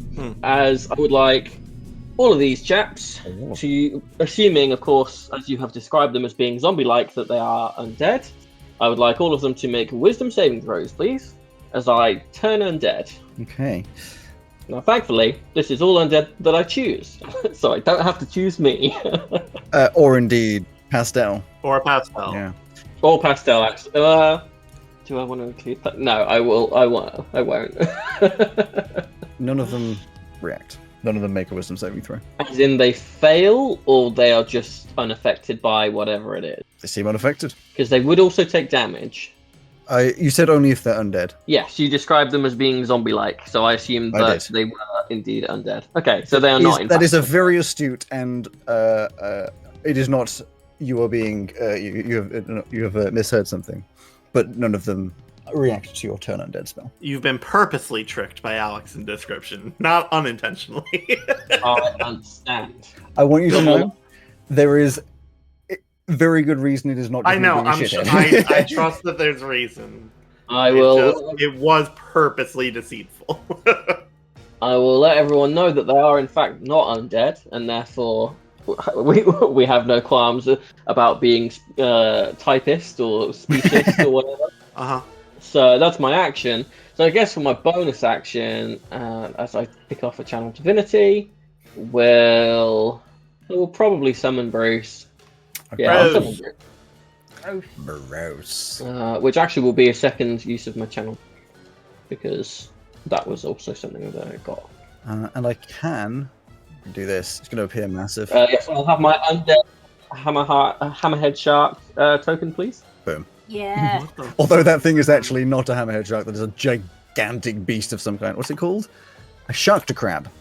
But for this sake, it is that. So let me controlled by all players. Save. Put it where you would like. May I also have that on Ozzy, because I don't think he's on that. Oh, are you? Oh God, have I done this again? I copied and pasted from. Oh yeah, I can't move anybody. Oh, no. I copied and pasted from a place where you guys can move them, and it's just apparently not brought over the. Yeah, it's not going to be The convenient. ability to move things. They Maybe don't that's like why when I things couldn't are- move anything then. Honestly, probably yes.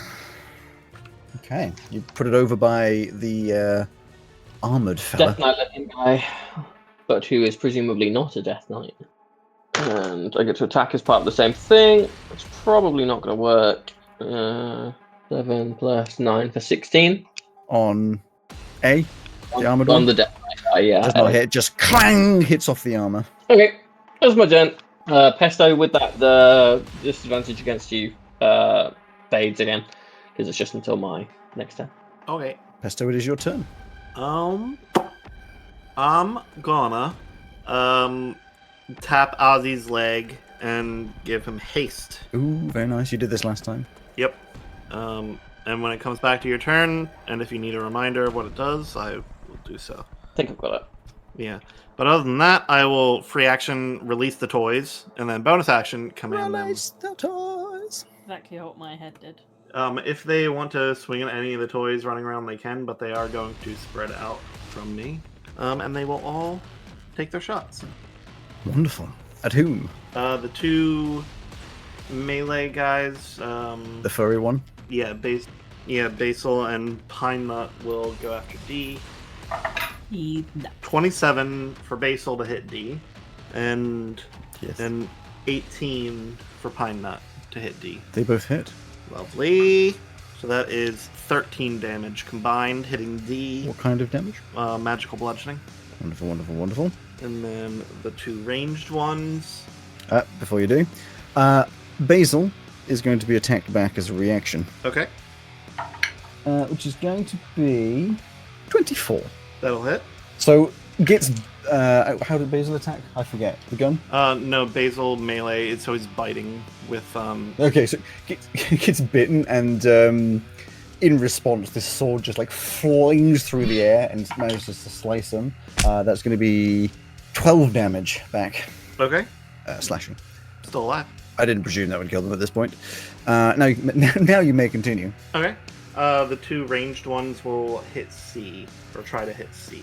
C, which is their floaty one. And Olive I'll do after them. Mm-hmm. So C, the floaty one, is 26 to hit and a 15 to hit. 16 to hit and 15 to hit. Yep, they both hit. 26 and a 15. They still hit. Yeah.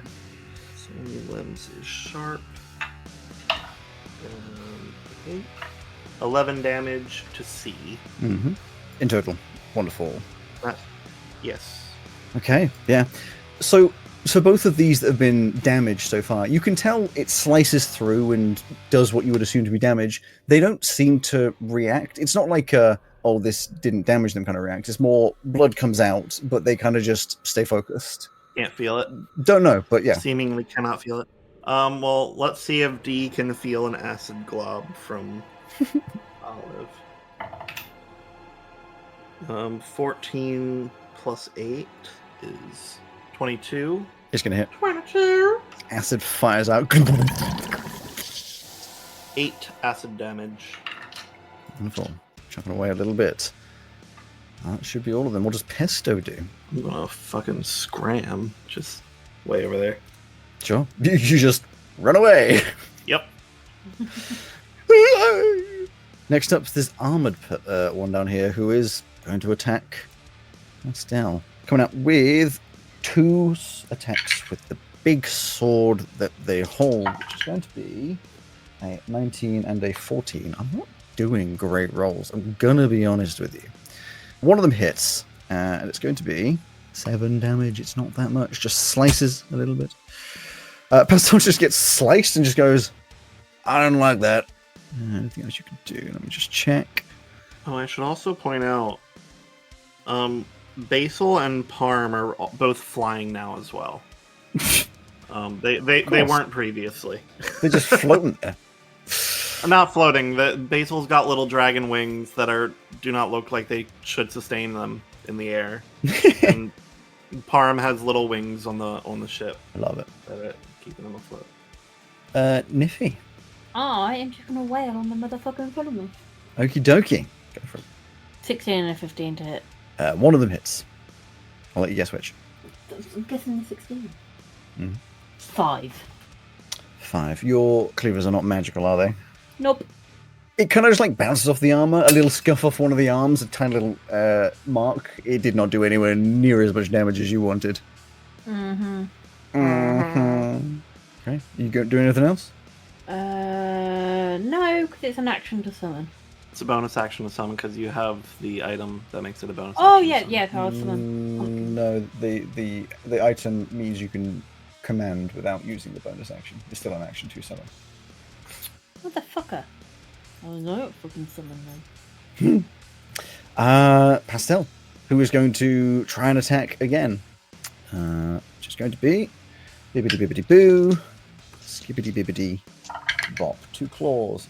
Better this time is going to be a 24 and a 26. Nice. Slices with these 2 claws, which go across the armor and do nothing. And Pastel's like, something's wrong. Next up, C, who's over by the floaty one, who's over by Ozzy. Going to try and do the same thing. More black smoke appearing around you. Rolls a natural 1, so nothing happens. I roll so well. I love it. B, the little hunchy one that's next to Niffy, is going to attack you back because I'll admit they weren't particularly intimidated by what you did. 2 halberd attacks is going to be 19 and a 10. So, wait, there's 3 of them. A 19, a 10, and 14. So, one of them still hits, which is going to be 11 damage. As you dodge around 2 of them rather gracefully. One of them still catches you across your skin, slashing across you. D is going to, the furry one, go away. So, Ozzy, you can make an attack if you wish, as it charges over towards Pesto. And my little guys. Yeah, if you wish. Do I want to do that? What are the rules, I wonder, for grappling with this? With what? You can... I know that with, like, shove and stuff, you replace an action with... You can replace, a weapon attack with it. I just don't know if that has to be on your turn. I will say you can, because it makes, like, if you have enough time to slice a sword, you have enough time to try and grab them. It just makes sense to me. I don't see why it wouldn't be. Yeah, I'll try and do that. So, yep, it'll be a... not very good. It's 6. Sure. Against your 6 is an 8. I got a natural 20 and a 24 for Basil and Pine Nut. It's 18 magical bludgeoning damage. It moves away over to Besta. Sure. Yeah, come fuck me up. It is going to attack you, though. A bite and a greatsword attack. which is going to be a natural 20 and a 13. Yep. It's okay. I can make a new character. You will take 13 damage as it bites into your shoulder. Ozzy, it is your turn. We have established that all of them, bar the Death Knight looking guy, have taken damage so far, yes? Or seem to be able to take damage.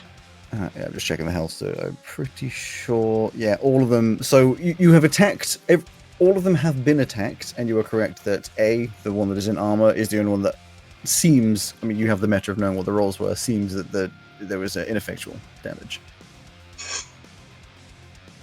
But in terms of we had clang and. Yeah. Okay, then I shall experiment. I'm going to cast Raider's Regret, which is my Spirit Guardians. Yes. I need a Wisdom save from both of these two in my circle to start with. These and these. Let's start with C. Do you have it on? Casting Yep. this at C. my regular 3rd level. C gets a 17, and B, so the floating one gets a 17, and B, that'll fail. 6. Okay, 17 is a save. Mhm. So 16 half to 8 radiant damage, and the other one takes the full 16. I'm going to move away from the guy that I'm next to. I'll go here. Of course, and it will make a opportunity attack on you. Yep. Oh my god, that one has rolled a 9. Every single one coming from C has been awful. Rowan, have you thinking about it? You've been hit. Did you make a con save for your haste? I haven't been. Oh no. It was 13 Natural 20. damage. Oh. Fuck you, Pesto says. That's what the blue dice said, not me. A, in that case, makes a wisdom saving throw. Oh yeah, because it entered the area. Yeah. Also remember your hasted, Ozzy. Mm-hmm. Yes. Okay. It gets a 16. Fails. It takes. Oh, I rolled 3 1s. Oh, that's not great. Takes 3 radiant damage. Yes, Nice. that does seem to actually do just the slightest amount of damage to it. Okay. That does work. Okay, and I have shitloads of movement. To make things easier on myself, movement-wise, for my bonus action, I'm going to cast Jump on myself. That is now a thing I can do with my Ring of Jumping. What that lets me do, because the new jump spell fucking rules, New jump. is that basically, so once a turn, I can jump 30 feet by spending 10 feet of movement, or jump up to 30 feet. Mm-hmm. And all of my movement is doubled because I'm hasted, or my movement speed is doubled. So I'm basically, I'm not going to worry about how much movement I'm using. I'm just going to run around and do stuff. So I'm going to jump here. I'm going to jump 20 feet, and it's only going to cost me 10. B is going to take an opportunity attack against Joel. B? Yes.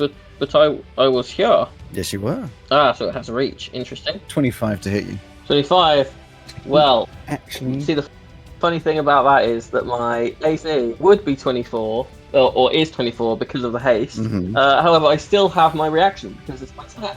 So I will embody the Dreadnought to take my AC to 29 for the rest of this round. I don't see the point in attacking you. 29 is ridiculous. Actually batshit insane. So I'm going to jump over here.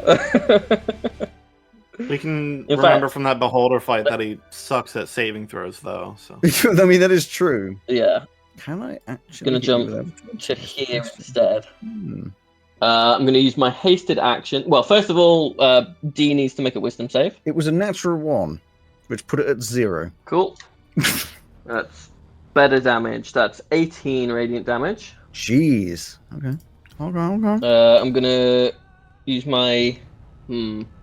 Am I going to do that? How do we feel about what kind of action, or if one is needed to grapple a friendly? I mean, if it is a willing action, it would still be a grapple, so it's an attack action, but it would just be obviously no contest. he specifically says that the second action can be used only to take the attack with one weapon attack only. Oh, it has to be a weapon attack. Yes. Okay, in that case, never mind.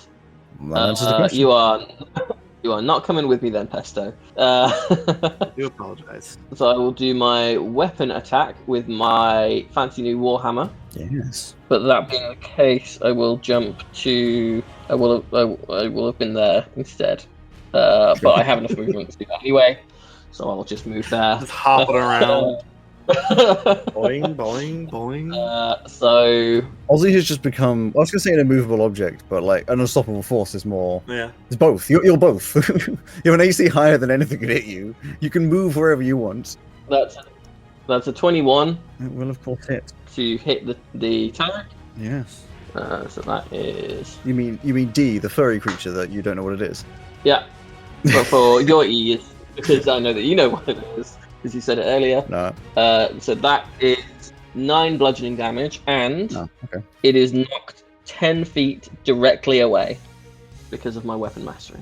Now here comes an interesting thing. So it should go next to that pink dot. It would do, and will do it correctly. Its reaction, as before, to a melee attack is it can make an attack back, but it's being moved. I will. Reaction is. Does it say when it is hit? In response to being hit by a melee attack, so one assumes it will still do it because. Fuck it. Otherwise, I have to try and work out so many other things. It will attack back in probably. In fact, I don't even know why it wasn't a 20, so it didn't hit you. So it goes back 10 feet, which. Let's put it there. What's it to hit? If we're allowed to know. Doesn't matter. You've got a 29 AC. You also couldn't crit Ozzy because he has adamantine. Yeah, you can't crit me. So if he has a small enough to hit, then he actually can't hit me. Sure. Ozzy is invincible. I don't want this to make me like annoyed about this fight, but like it just feels bad. I'll just have to kill everyone else, I guess. Well, yeah. That's why I made him like this, so I can protect them. Yeah. This is the closest I could make to a tank. The rest of us are not good in melee. So he's hit. He's moved. And then hang on. That's action, hasted action, bonus action, reaction. And I've literally done everything that I can on this turn. But only that. So all I have now left is want to be. I don't even know where you've gone. Back in that spot where I can hit 3 of them with my circle. Yeah, there. Oh, I can hit all 4. Yes, there. No, you're hitting 3. You can't hit all. Perfect. You can't hit 4. What? He's more than half in that, isn't he? Who? Oh no, sorry. That is Bruce. That's Pastel. That's Bruce. That's Bruce. That's Bruce. I mean, you can do the damage against Bruce if you want. Not possible, but you know. No, okay, I'm good.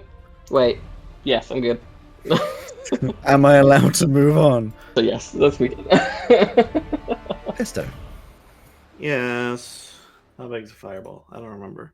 I don't remember off the top of my head either. It's 20 feet, isn't it? Maybe. Is it 20-foot diameter or 20-foot radius? 20-foot radius sphere. So 40-foot diameter. Yeah, I'm assuming you want to try and hit these two here. Yes. Okay. In fact, I'm assuming you don't want to damage the... Yeah, I'd like to not damage the cart, if possible. That would include Niffy. To hit both of them... Yeah, to hit both of them, unfortunately, the cart would be a part of it. Cool, then I won't do that. No, I'm working things out. You could hit both of... You could hit D and C. That would fully encompass the cart. I mean, yes. At what point... I don't think there's a way. I'm trying to make... If the way that we already checked out isn't it, then I don't think it exists. I'm trying to work out if there is a circle that has half of C in it, but not half of Niffy in it. You could target behind A and get him. I think there, I would say you wouldn't do any extensive damage because you'd be hitting a wheel that's already broken. It isn't actually on its side. I just couldn't find one that isn't on its side. We can fix a wheel. Okay. Well, the wheel is already broken, so that wouldn't be a problem. And there, I would consider C to be half in. You'd be singeing the nose hairs of Niffy, and B is fully in. Unfortunately, of course, one of your toys is in the middle of that as well. Yeah. Who was that? That was. Oh, that's Parm. But there's no reason bonus action can't go before action, right? No reason at all. So bonus action, I'll have them move just outside of it there, and I'll do their attacks after the fireball. So B and C, dex save, please. Yes, floaty boy. Let me just check some things. Dex save of 17. Okay, so the floaty one gets a 7. Not very good. And the totally not a Marangon, an 8. So they both fail. How did I get 17 with both my rolls of 46? 34 damage. 34 lightning damage. Fire. Blimey. Wait. Oh, you're doing an actual fireball, not from the gun. Yeah, I'm not using the gun. Excuse my assumption. You're excused. So B does not take any damage. C, however, Lovely. does. Okay. So you see the floaty one starts, the flames licking up its body, gets burned up. Doesn't seem to react too much, but the body is certainly getting extremely damaged. The flames disappear, and the hunched over armored one doesn't seem affected. I'm going to have all my toys, Olive included, fire at D. Reasonable. The two ranged ones, 27 and 23 to hit. Yeah, I mean, yeah. 14 damage for those two ranged ones. Wonderful. Slices through it. 27 and 15 to hit D. Let me check the 15. They both hit.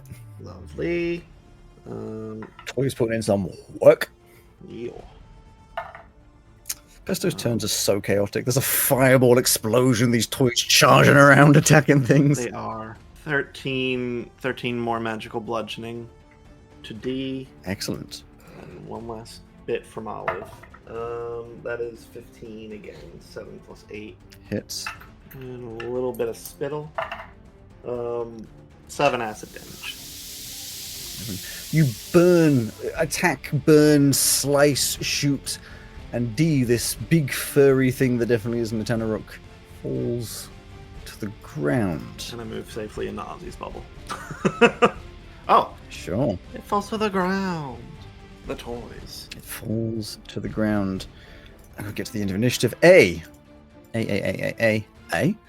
is... Yeah, is going to attack... Where's the bloody thing gone? There you go. He's going to attack twice against Pastel. Please give me some rolls. Not particularly. 21 and a 12. So one of them hits. Good. And does 11 damage again. Slicing again across the skin of Pastel. I almost said Pesto. How's Pastel looking?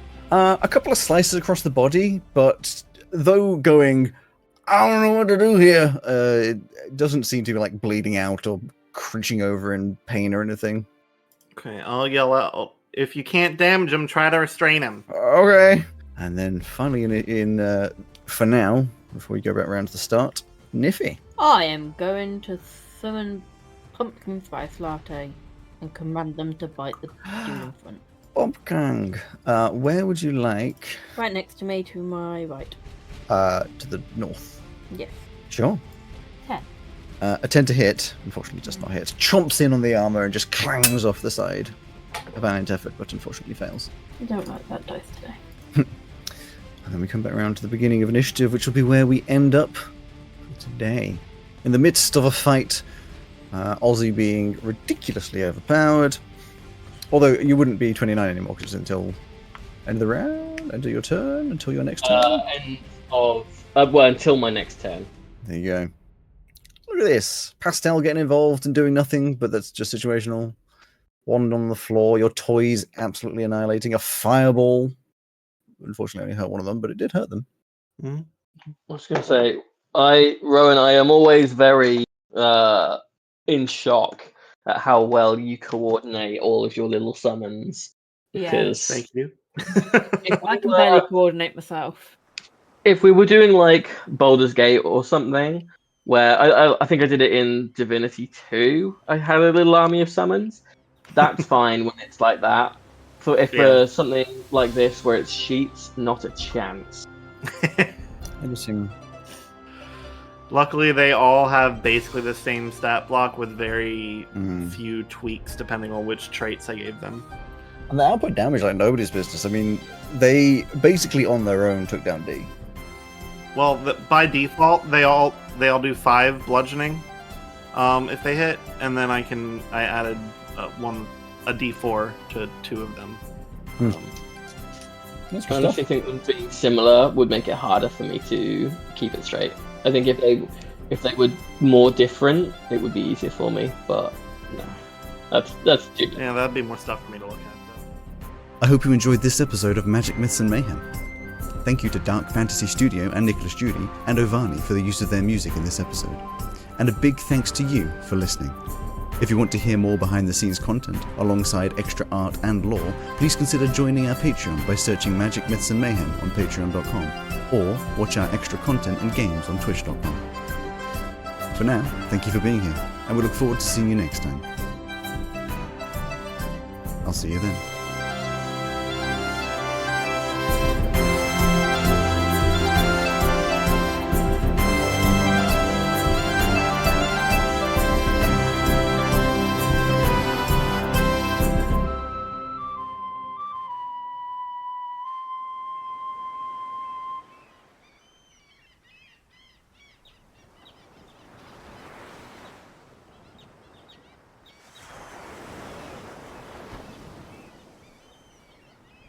Did you know Mr. Mumps has a first name? Yeah, you had to write one because people are coming to kill him now. It's Moriarty Mumps. It's not. But It's probably Mr. Nicest Man in the World Mumps. so tempted to tell you, but you wouldn't know, so I won't tell you. Tim. Mr. Maleficent Mumps. If you can all roll, and if any of you gets a natural 20, I'll tell you the name. One roll. I'll roll my blue one that's been rolling the nat 20s today. Go for it.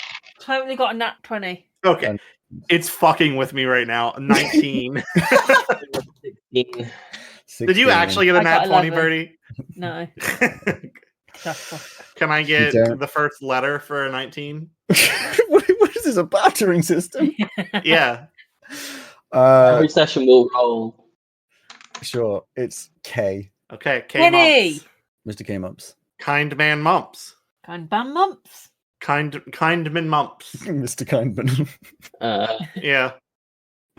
No, Mr. Mumps. It's Kindman Mumps. Mr. Kindman. What's a famous war criminal from Earth's past that has a name that begins with K? I am going to bed. Good night. I'm not having this conversation.